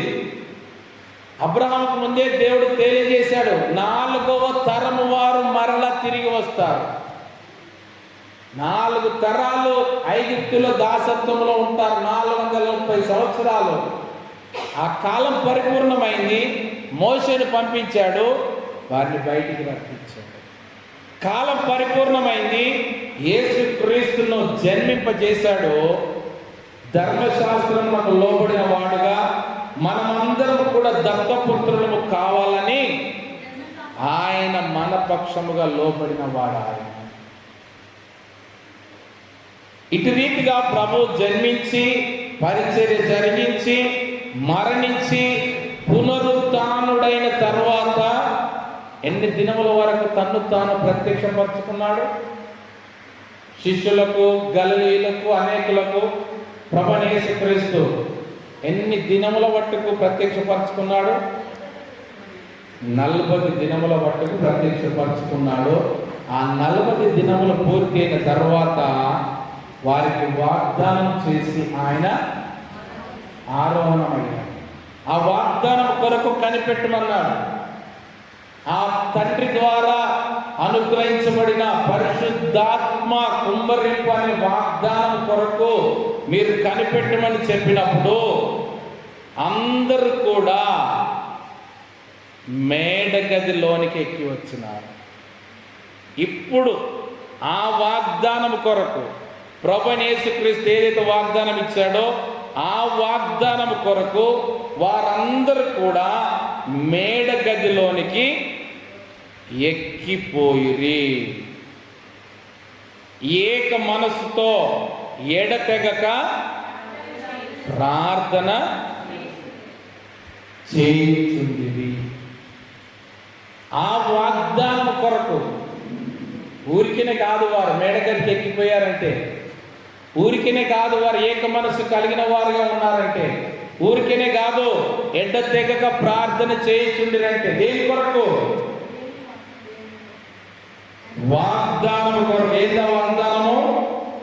8వ వచనం, అయినను పరిశుద్ధాత్మ మీ మీదకి వచ్చినప్పుడు మీరు శక్తి నొందెదరు కనుక మీరు యెరూషలేములోను యూదయ సమరయ దేశములంతటను భూదిగంతముల వరకును నాకు సాక్షులయ్యుందురని వారితో చెప్పారు. ఈ వాగ్దానం కొరకు వారు కనిపెడుతున్నారు. వారిని 3 సంవత్సరాలు 3.5 సంవత్సరాలు ట్రైనింగ్ ఇచ్చాడు, తనతో తిప్పుకున్నాడు, అధికారం ఇచ్చాడు, అభిషేకం ఇచ్చాడు, ఇద్దరిద్దరిగా పంపించాడు. వారు కూడా వెళ్ళి దయ్యం వెళ్ళగొట్టారు, బాగు చేశారు, చనిపోయిన వారు లేపారు. మరి అన్ని చేసినాక, అన్ని అనుభవాలు ఉన్నాక ఇప్పుడు 3.5 సంవత్సరంలోకి ఆయన పునరుత్థానం అయ్యాక మరలా వాగ్దానం కొరకు కనిపెట్టమంటున్నాను. మరి వెళ్ళమనొచ్చు కదా. మనోళ్ళు ఇవాళ రేపు ఏం చేస్తున్నారంటే 3 సంవత్సరాల బైబిల్ ట్రైనింగ్. ఏదైనా షార్ట్ టర్మ్ ఉంటే చెప్పారు అదా 3 నెలల్లో. ఆ 3 నెలలు కూడా ఎలా కావాలి తెలుసా? ఇంటి దగ్గర నుండి చేసేది ఏదైనా ఉంటే చెప్పరాదా? ఎంత తొందరో. ఇంకా కొందరికి ఎలా కోర్సు వచ్చేది తెలుసా? వాట్సాప్లోనే బైబిల్ ట్రైనింగ్ అయిపోతుంది. వాట్సాప్లోనే వాళ్ళు ప్రశ్నలు పంపిస్తారు, వీళ్ళు జవాబులు పంపించాలి. పాస్. మరి ప్రభు ఎందుకు రాలేదండి? ప్రభుకి ఆలోచన వాట్సాప్ లేదా? ప్రభుకి ఇంటర్నెట్ లేదా? 3.5 సంవత్సరాలు కాళ్ళు అరిగేలాగా తిరిగిన ఊరు తిరగకుండా, చేసిన కార్యం చేయకుండా, ఉపవాసాలుండి నిద్రలు పోగొట్టుకొని జనాలతో వ్యతిరేకించబడి ఇంత ప్రయాసపడవలసిన అవసరం ఏంటి ప్రభువుకి? ఏది ఆ క్రమము? ఏది ఆ ట్రైనింగు? ఏది ఆ అనుభవము? ఏది 12 మందితో కలిసి నేర్చుకున్న అనుభవం? వీరు యెరూషలేములో యూదయలో సమరయలో భూదిగంతముల వరకు నాకు సాక్షులై ఉందురు అంటున్నాడు. మేము సాక్షులుగా ఉండాలి అంటే మాకు ఆ వాగ్దానం కావాలి, ఆ పరిశుద్ధాత్మ వరము కావాలి, ఆ అభిషేకం కావాలి, ఆ అధికారం కావాలని మేడ గదిలోనికి ఎక్కిపోయారు. నువ్వు మేడ గదిలోనికి ఎక్కిపోవాలంటే మొదట నువ్వు చేయాల్సింది ఏంటి? నీ గ్రౌండ్ ఫ్లోర్ని విడిచిపెట్టాలి. నీ పాత అనుభవాలు, నీ స్వంత అనుభవాలను దాటేయాలా. నువ్వు లోపలికి వచ్చావు మంచిదే, లోపలికి వచ్చాక గ్రౌండ్ ఫ్లోర్లో ఉన్నటువంటి అనుభవాలు ఇంకా చాలు నీకు. ఇంతకాలం ఇక్కడ ఉన్నది చాలు. అరణ్యంలో ఉన్నప్పుడు ప్రభు అదే అంటాడు, ఇంతకాలం మీరు 40 సంవత్సరాల అరణ్యంలో తిరిగినదిక చాలును, బయటికి రండి. ఇంకా ఈ గ్రౌండ్ ఫ్లోర్లో ఇంతవరకు మీరు అనుభవించిన అనుభవాలు చాలు, పైకి ఎక్కి రండి, మెట్లెక్కి పైకి రండి, మేడ గదిలోనికి రండి, మెట్లెక్కి అనుభవంలోనికి రండి. ఒక్కొక్క మెట్టును విడిచిపెట్టి ఒక్కొక్క మెట్టును పైకి అధిగమిస్తూ పైకి రండి. ఈ సంవత్సరము పైకి వెళ్ళే అనుభవంలోనికి నడిపించబడే సంవత్సరం, మెట్లెక్కి మేడ గదిలోనికి ప్రవేశించే సంవత్సరం ఇది. ఒక్కొక్క నెల ఒక్కొక్క మెట్టుగా పైకి ఎక్కాల్సినటువంటి ఈ సంవత్సరంలో మేడ గదిలోనికి కనుక మనం ప్రవేశించగలిగితే, ఇంకా ప్రవేశించలేదు అనకండి, ప్రవేశించాము, మేడ గదిలోనికి ప్రవేశించాము. ఏక మనస్సు కలిగి ఎడతెగక ప్రార్థనలు కనుక జరిగిస్తే ఆ కడవరి వర్షం అనే ఆ అనుభవాన్ని మనము పొందుకుంటాము. ఫలితం ఏమైందో మనం చూద్దాం. ఇక్కడ ఈ మేడ గదిలోనికి ఎక్కిన వారి దగ్గర ఫలితం ఏమైందో మనం చూద్దాం. ఒక ఇద్దరు ముందుకు రండి.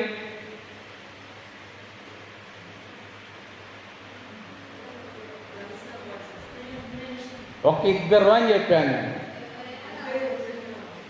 ఎవరైనా కావచ్చు, ఒక ఇద్దరు ముందుకు రండి అని చెప్పాను నేను. పైకి రండి.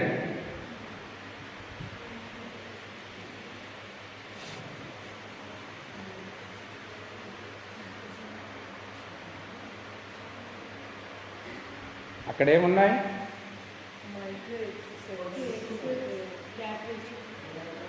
అన్నీ పాతగా, మా కొత్త ఏం కనబడుతున్నాయి.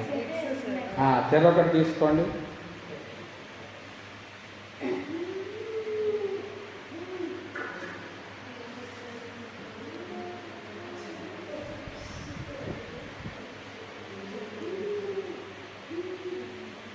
ఇక్కడ ఇప్పుడు చెరొకరి దగ్గర ఏముంది?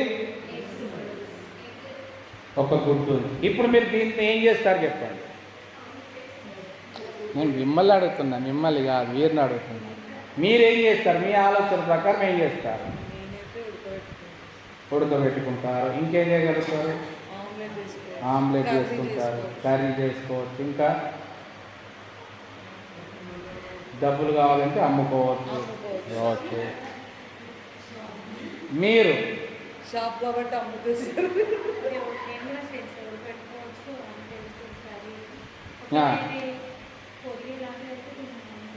ఓకే, అది ఒకటేమో అమ్మడానికి పనికి వస్తుంది, తినడానికి పనికి వస్తుంది, ఇంకొకటి పొదిగేయడానికి పనికి వస్తుంది. రెండు. ఇప్పుడు రెండిట్లో రెండు మంచివే. రెండిట్లో మేలుకరం ఏంటిది? సెకండ్ వన్, రెండవది మంచిది. ప్రభు కూడా యెరూషలేమును గురించి చూడండి ఏమంటున్నాడో. లూకా సువార్త 19వ అధ్యాయము 41వ వచనంలో, ఆయన పట్టణమునకు సమీపించినప్పుడు దానిని చూచి దాని విషయమై ఏడ్చి, నీవును నీ దినమందైనను సమాధాన సంబంధమైన సంగతులను తెలుసుకొని ఎడలా నీకెంతో మేలు, కానీ ఇప్పుడవి నీ కన్నులకు మరుగు చేయబడి ఉన్నవి. యెరూషలేము విషయమై ఏడ్చి, యెరూషలేము విషయమై, యెరూషలేం అంటే ఏమనుకున్నాం? యెరూషలేమా యెరూషలేమా, ప్రవక్తలను చంపుచు రాళ్లతో కొట్టుచుండుదానా. అయిపోయింది పోయిన వారానికి.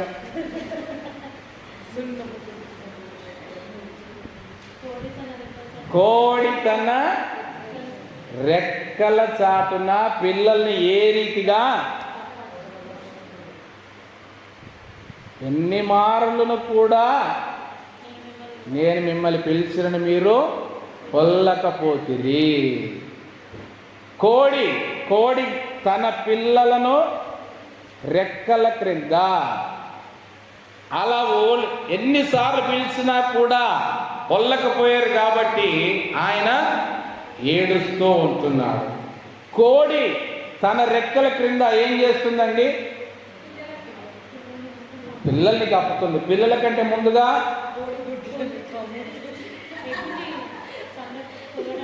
గుడ్లను తన రెక్కల క్రింద పొదుగుతుంది.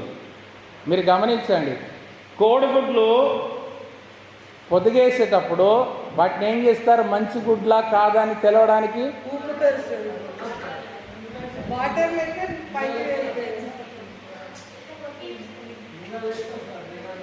ఫస్ట్ నీళ్ళలో ఎత్తారు సార్.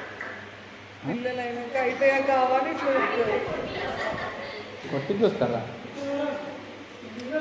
అంటే పిల్లలు పుట్టిన తర్వాత ఇట్లా కొడతారు, ఇల్లు ఉందా లేదా. ఫస్ట్ పరీక్ష ఏంటి వాటికంటే నీళ్ళల్లో వేస్తారు. అది సింపుల్ మెథడ్. నువ్వు కొట్టి చూస్తావా, స్కాన్ చేస్తావా, తర్వాత సంగతి. ఫస్ట్ నీళ్ళలో ఎత్తారు. నీళ్ళల్లో వేస్తారు కోడిగుడ్లు. నీళ్ళల్లో వేసినప్పుడు కొన్ని మునుగుతాయి, కొన్ని తేలుతాయి. ఇప్పుడు దీంట్లో ఏవి పనికొచ్చేటివి? మునిగినవి, తేలినవి పనికి రావు. ఎందుకు తేలుతాయి?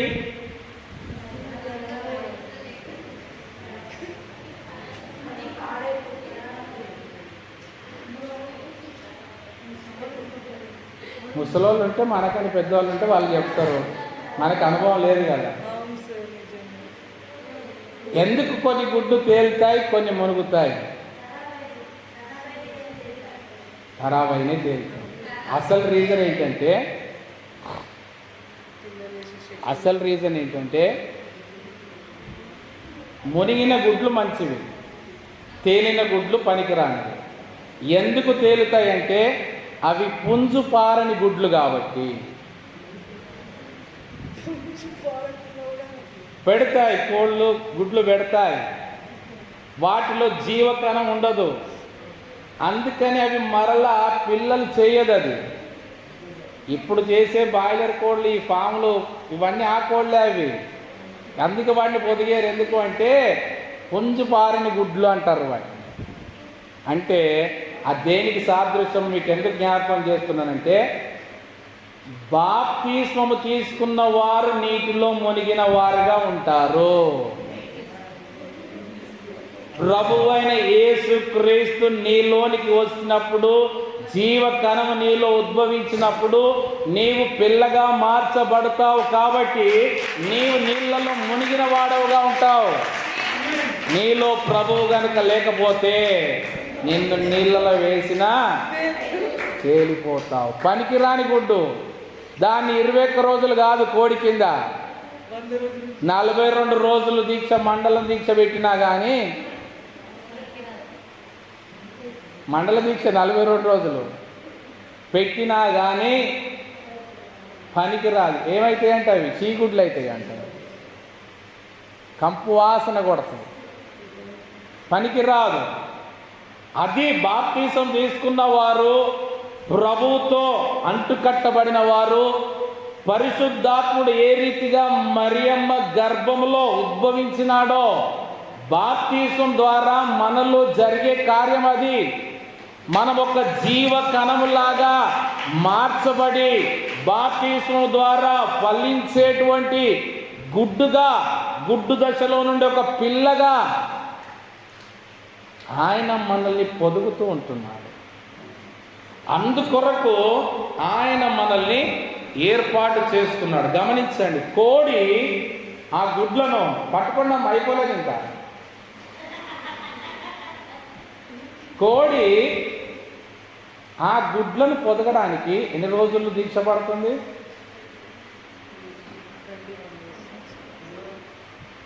మీకు జీకేలో ఎప్పుడు రాలేదు ఈ ప్రశ్నలు?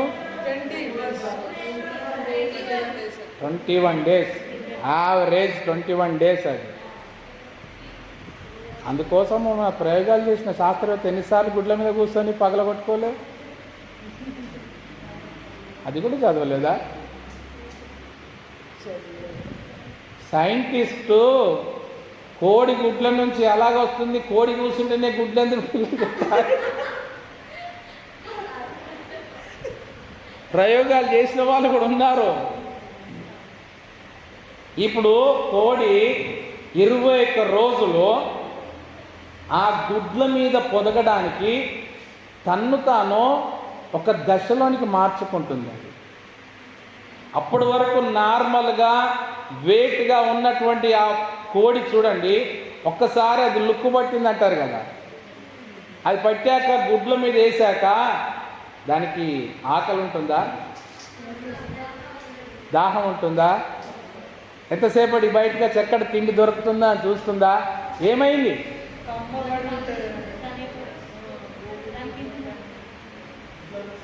అది తన్ను తానుగా ఒక సమర్పణ స్టేజ్లోనికి వెళ్ళిపోయింది. అది ఆకలి ఉండదు, దాహం ఉండదు. ఇంకా గమనించండి, దాని శరీరములో ఉన్నటువంటి కొవ్వంతటిని కూడా కరిగించుకొని ఆ గుడ్లకు వేడిని పుట్టిస్తుంది. వెయిట్ లాస్ అవుతుంది. కోడి తన సహజమైనటువంటి ఆ స్వభావాన్ని, ఆ వెయిట్ లాస్ అయిపోయి తన గుడ్లకి వేడిని కలిగిస్తుంది. ఎందుకు? ఆ వేడి ద్వారా ఆ గుడ్డులో ఉన్నటువంటి జీవము పిల్లగా మార్చబడ్డానికి.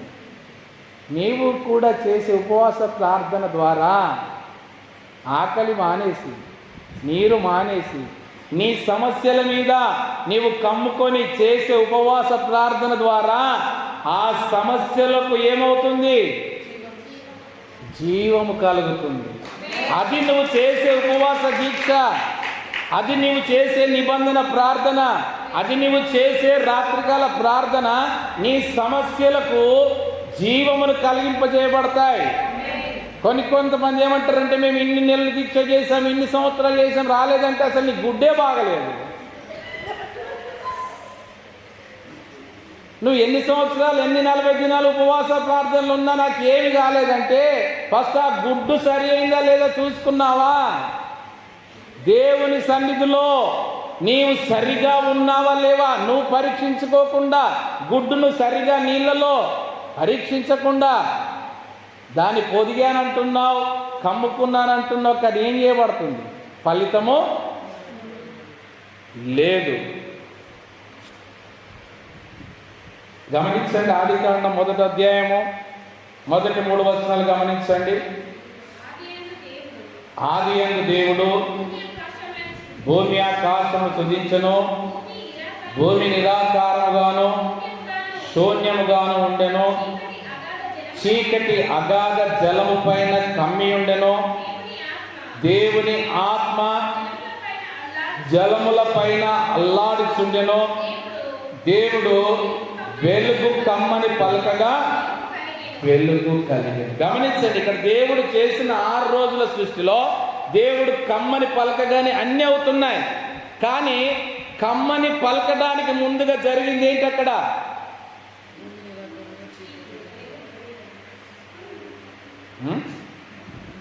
ఆదికాండము 1వ అధ్యాయము మొదటి 3 వచనాల్లోనే మనము తడబడుతున్నాం.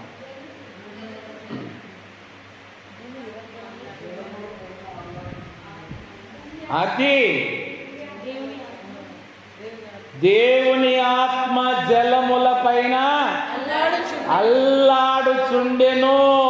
కోడి గుడ్ల మీద ఏ రీతిగా పొదిగితేనే ఆ కోడి గుడ్డులో నుండి పిల్లలు వస్తున్నాయో, దేవుని ఆత్మ జలముల మీద అల్లాడుచు పొదిగడం ద్వారానే కమ్మని పలకగానే ఒక్కొక్కటిగా సృజించబడింది. ఆ శబ్దాన్నే వీళ్ళు ఏమంటారు తెలుసా? అన్నిలో ఓంకారం అంటారు. ఆ దేవుని ఆత్మ మూలుగుచు అల్లాడుచు చేస్తున్న శబ్దాన్నే వాళ్ళు ఓంకారం అంటారు. మనం గుర్తించట్లేదు. దేవుని ఆత్మ జలముల మీద అల్లాడుచుండెను, ప్రభువు పలకగానే అవన్నీ బయటికి వచ్చాయి. అలాగే ఈ మేడ గదిలో 120 మంది ఏక మనసుతో మేడ గదికి ఎక్కిపోయి ఏక మనసుతో ఎడతెగక ఎన్ని దినములు?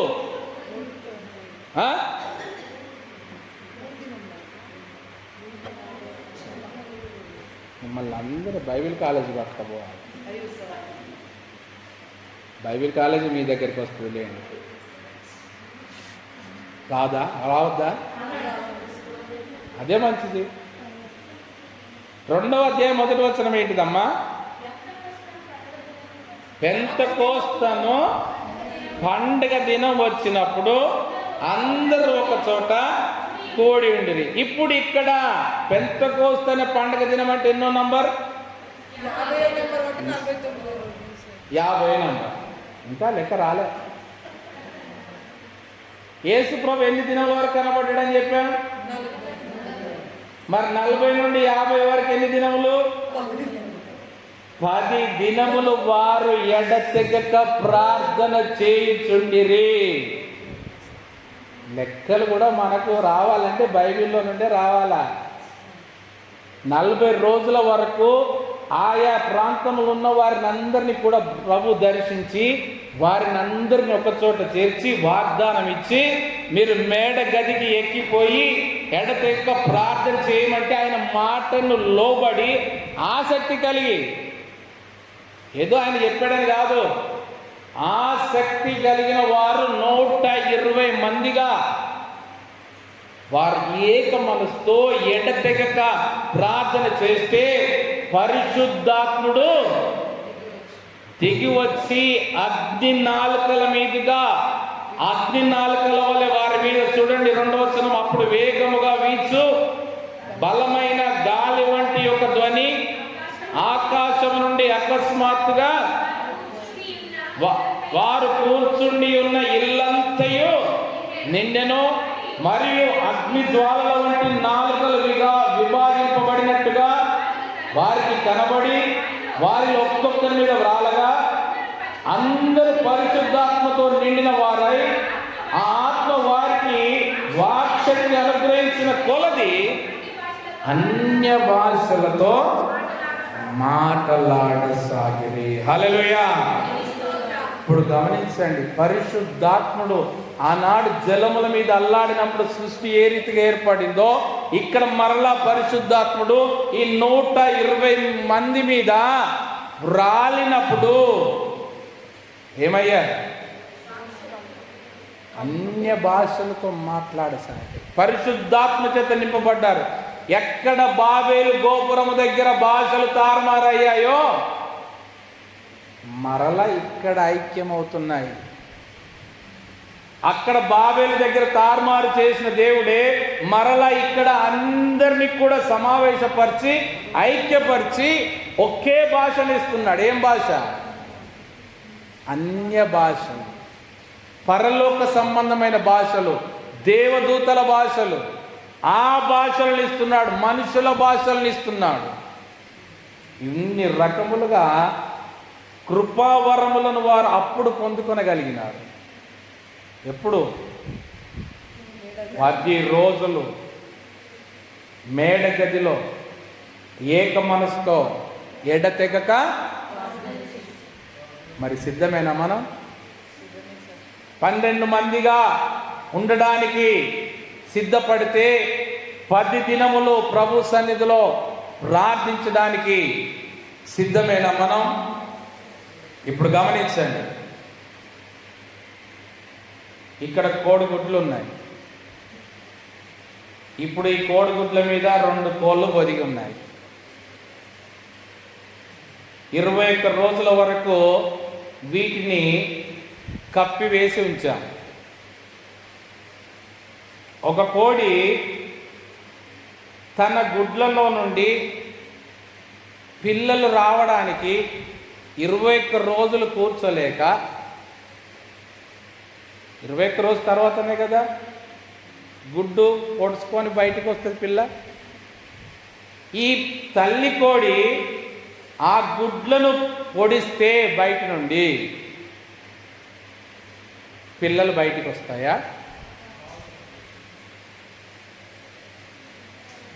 ఈ ఫస్ట్ కోడి అలా చేసింది. ఇంకో కోడి ఏం చేస్తుంది? తాను పైనుండి పొడవట్లేదు, వాటికి అవే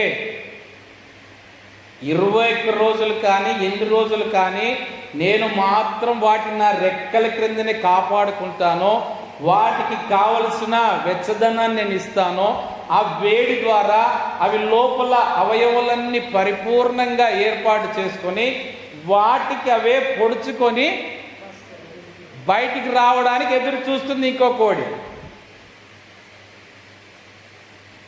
ఇప్పుడు ఈ 2 కోళ్ళలో ఏది మంచి కోడి? ఫస్ట్దా సెకండ్దా? సెకండ్ కోడి మంచిది. అది జరగట్లేదు ఇప్పుడు.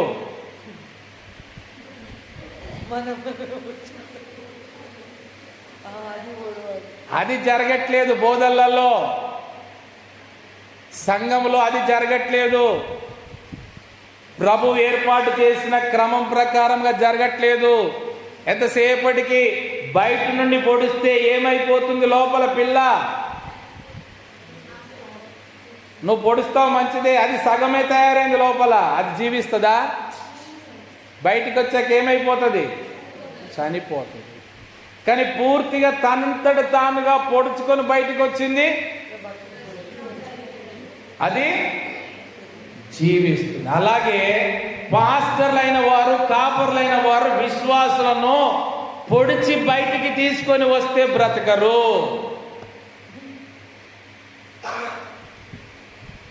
విశ్వాసులుగా తమంతట తాముగా పరిపూర్ణముగా వారికి వారే సమర్పించుకొని వారిని వారే పగలగొట్టుకొని ఆ గుడ్డు పొరను బయటికి ఛేదించుకొని వస్తే జీవిస్తారు. అతి సంపూర్ణమైనటువంటి ఏర్పాటు.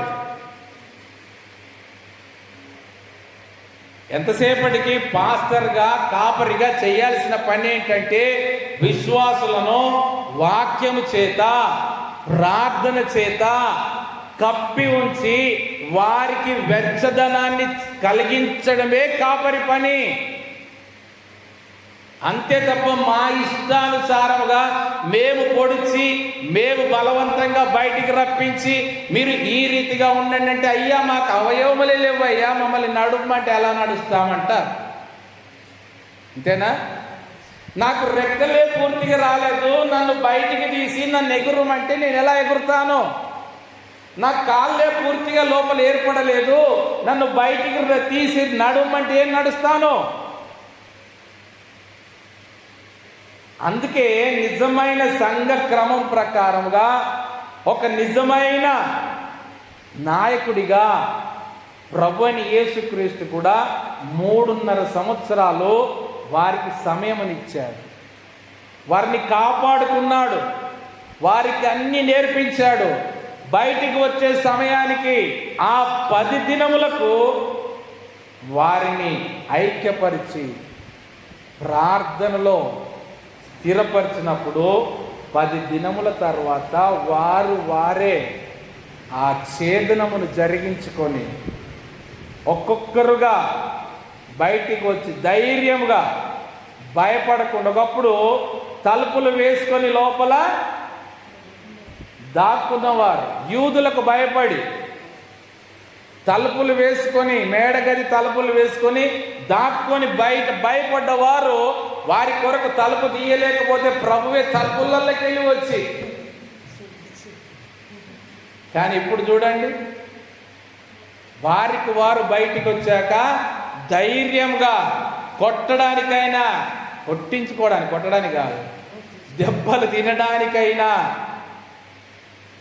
మేము ముందుకు వస్తామని రాగలిగి ఉంటున్నారు. మరి మనం ఎప్పుడు ఎంతకాలము ఆ గుడ్డు అనే పొరలోనే బంధించబడి ఉంటాం? ఎంతకాలము నువ్వు ఇంకా రూపించబడుతున్న స్థితిలోనే ఉంటావు? ఒకానొక దినము సమయం వచ్చినప్పుడు నువ్వు దాన్ని ఛేదించుకొని బయటికి ఎందుకు రాలేకపోతున్నావు? ఎప్పుడు? అందుకే ప్రవక్త అంటాడు కదా, మీ వస్త్రములను కాదు చింపుకొనవలసింది, ఏంటివి? హృదయములను చింపుకొనుడి. ఇది మీ హృదయములు అనేటువంటి గుడ్డు పొర నుండి బయటికి రండి. మీ హృదయములో నుండి పొడుచుకొని రావాలి బయటికి. మేము పొడిస్తే కాదు మీరు వచ్చేది, మేము పొడుస్తాం. మేము పొడిస్తే వస్తారు కానీ మీరు బ్రతకరు. మా ఇష్టానుసారముగా మేము పొడిచి, మేము బయటికి తీసి, మేము బలవంతంగా నడిపిస్తే మాకు ప్రయోజనం లేదు, మీకు ప్రయోజనం లేదు. మీకై మీరుగా మీ హృదయములను చింపుకొని, వస్త్రములను కాదు, హృదయములను చింపుకొనుడి. హృదయములో నుండి బయటపడండి, బయటికి రండి. గుడ్డు దేనికి సాదృశ్యం అంటే హృదయానికి కూడా సాదృశ్యం. హృదయంలో చింపుకోమంటున్నాడు కదా. హృదయం అన్నిటికంటే మోసకరమైనది, ఘోరమైన వ్యాధి కలది. ఎప్పుడు? ఎప్పటి వరకు?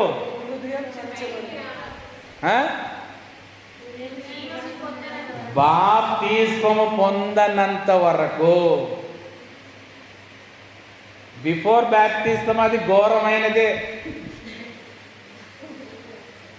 మోసకరమైనదే, వ్యాధి కలదే. కానీ ఎప్పుడైతే బాప్తిసం తీసుకున్నారో ఏం చేయబడింది? శుద్ధీకరించబడింది, పరిశుద్ధపరచబడింది, పవిత్రపరచబడింది, నూతన మనస్తత్వం అనుగ్రహించబడింది, మారిపోయింది. ఇప్పుడు ఆ హృదయాన్ని ఏం చేయాలి?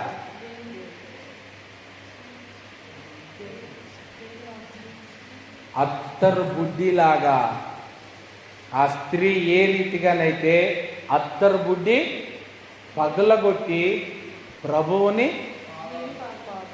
అభిషేకించింది, మరి నీ హృదయమైన అత్తరు బుడ్డిని పగలగొట్టి ఆయన కొరకు వాడబడడానికి ఇష్టపడుతున్నామా? పగలగొట్టకపోతే, ఆ అత్తరు బుడ్డి పగలగొట్టకపోతే, ఆ గుడ్డు పగలగొట్టబడకపోతే, తన్ను తానుగా పొడుచుకొని బయటికి రాకపోతే ఏం ప్రయోజనం? యజమానుడు 21 రోజు చూస్తాడు, ఇంకా 4 రోజులు కూడా చూసి అది పగలలేదనుకో ఏం చేస్తాడు? పగలగొట్టి చూస్తాడు, అది పెరిగిందా పెరగలేదా చూసి పడవేస్తాడు. మరి మన హృదయం అనే అత్తరు బుడ్డిని పగలగొట్టి ప్రభు కొరకు మనం వాడబడడానికి ఇష్టపడుతూ ఉంటున్నామా? దేవుని సన్నిధిలో శ్రేష్టమని కూర్చోండి అమ్మా.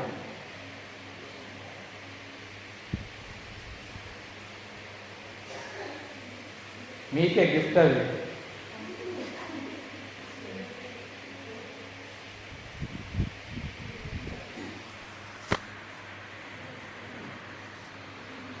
దేవుని సన్నిధిలో మన ఇష్టపూర్తిగా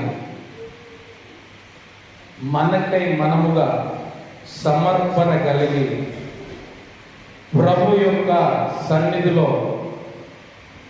ఆయన ఏర్పాటు చేసుకున్న 12 మందిలో ఒకరముగా ఉండాలని ఇష్టపడితే మీ హృదయంలో నుండి మిమ్మల్ని మీరే పరిశీలించుకోనండి. పొడవబడింది, మీకు మీరుగా బయటికి రండి. మీ హృదయంలో ఉన్నటువంటి అత్తరుని ఆయన కొరకు ఉపయోగించుకోనండి, ఆయన కొరకు వాడబడండి. ఆయనకు కావాల్సింది 12 మంది కావాలి. 12 మందిలో యూదా లేకుండా కాదు, యూదా కూడా ఉండాలి. 12 మందిలో ఇస్కరియోతు యూదా కూడా ఉండాలా.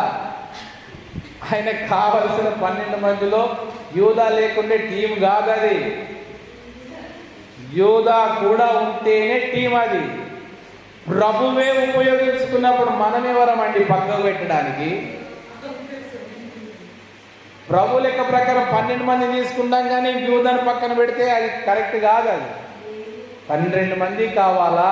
12 మంది అపోస్తలులు ఏ రీతిగా వాడబడ్డారో పురుషులనే కాదు, ఇక్కడ అది ఎవరైనా కావచ్చు. 12 మంది ఈ మందిరానికి ప్రభువు ఏర్పాటు చేసుకున్న, స్వరక్తం ఇచ్చిన తన మందిరం, తన సంఘము క్షేమాభివృద్ధి కొరకు ఆ 12 మంది కావాలి. ఎందుకొరకు? ఆ 12 మందిని ఇద్దరిద్దరుగా పంపిస్తే ఒక్కొక్క జత ఒక్కొక్క ఊరును సంపాదిస్తే చాలు. ఆయన ఎక్కువ కోరట్లేదు. 3.5 సంవత్సరాలు 12 మందిని ఏర్పాటు చేసుకున్నారు. పనికిరాని 70 మంది పోయేట వాళ్ళు అవసరం లేదు ఆయనకి. నిలిచి ఉండే 12 మంది చాలు. ఇద్దరిద్దరిని జతగా పంపిస్తే ఒక్కొక్క జత ఎన్ని ఊర్లు అవుతాయి? ఒక్కొక్క జత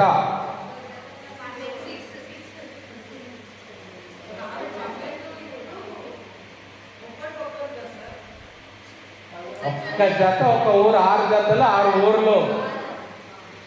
ఒక్కొక్కరిని కాదు పంపించేది, ఇద్దరిద్దరిని. పాస్టర్ అవసరం లేదు మళ్ళీ మీ ఇద్దరికి. అలా తయారు కావాలా? మరి మేమిద్దరం ఎలా పోతామంటే, మీరు ఎంఐలోకి వెళ్ళండి, ప్రభుని ఏంటి వస్తాడు. ఎంఐ గ్రామానికి వెళ్ళేటప్పుడు ఇద్దరే కదా వెళ్ళారు శిష్యులు. ప్రభు వెంట రాలేదా? ప్రభు బోధించలేదా? ప్రభు రొట్టెలు ఇచ్చి ఇవ్వలేదా? ప్రభు కన్నులు తెరవలేదా? అలాంటి 12 మంది ఈ సంవత్సరంలో ఈ సంఘమైనా ఏ సంఘమైనా దేవుని యొక్క సంఘ క్షేమాభివృద్ధి కొరకు వాడబడే ఒక టీం ఏర్పాటు చేయబడితే దేవుని పరిచర్య ఎందుకు విస్తరించదు? ఎందుకు సంఘ క్షేమాభివృద్ధి జరగదు? ఎందుకు సరైన క్రమము నేర్పించబడదు? ఎవ్వరి గురించో మనకు అవసరం లేదు. మన సంఘాన్ని, మన క్రమాన్ని, మనకు అనుగ్రహించబడిన ప్రభు పరిచర్యను మనమే ముందుకు కొనసాగించుకుందాం. ఈ సంవత్సరము అందుకొరకు నిన్ను నీవు మలుచుకుంటావా? నిన్ను నీవు ఏర్పాటు చేసుకుంటావా? ఆ మేడగది అనుభవంలోనికి రావడానికి నీవు సిద్ధమేనా? ఎవరైనా కావచ్చు. ప్రభు కొరకు ఈ సంవత్సరం ఈ సంఘము నుండి 12 మంది ప్రభు కావాలి.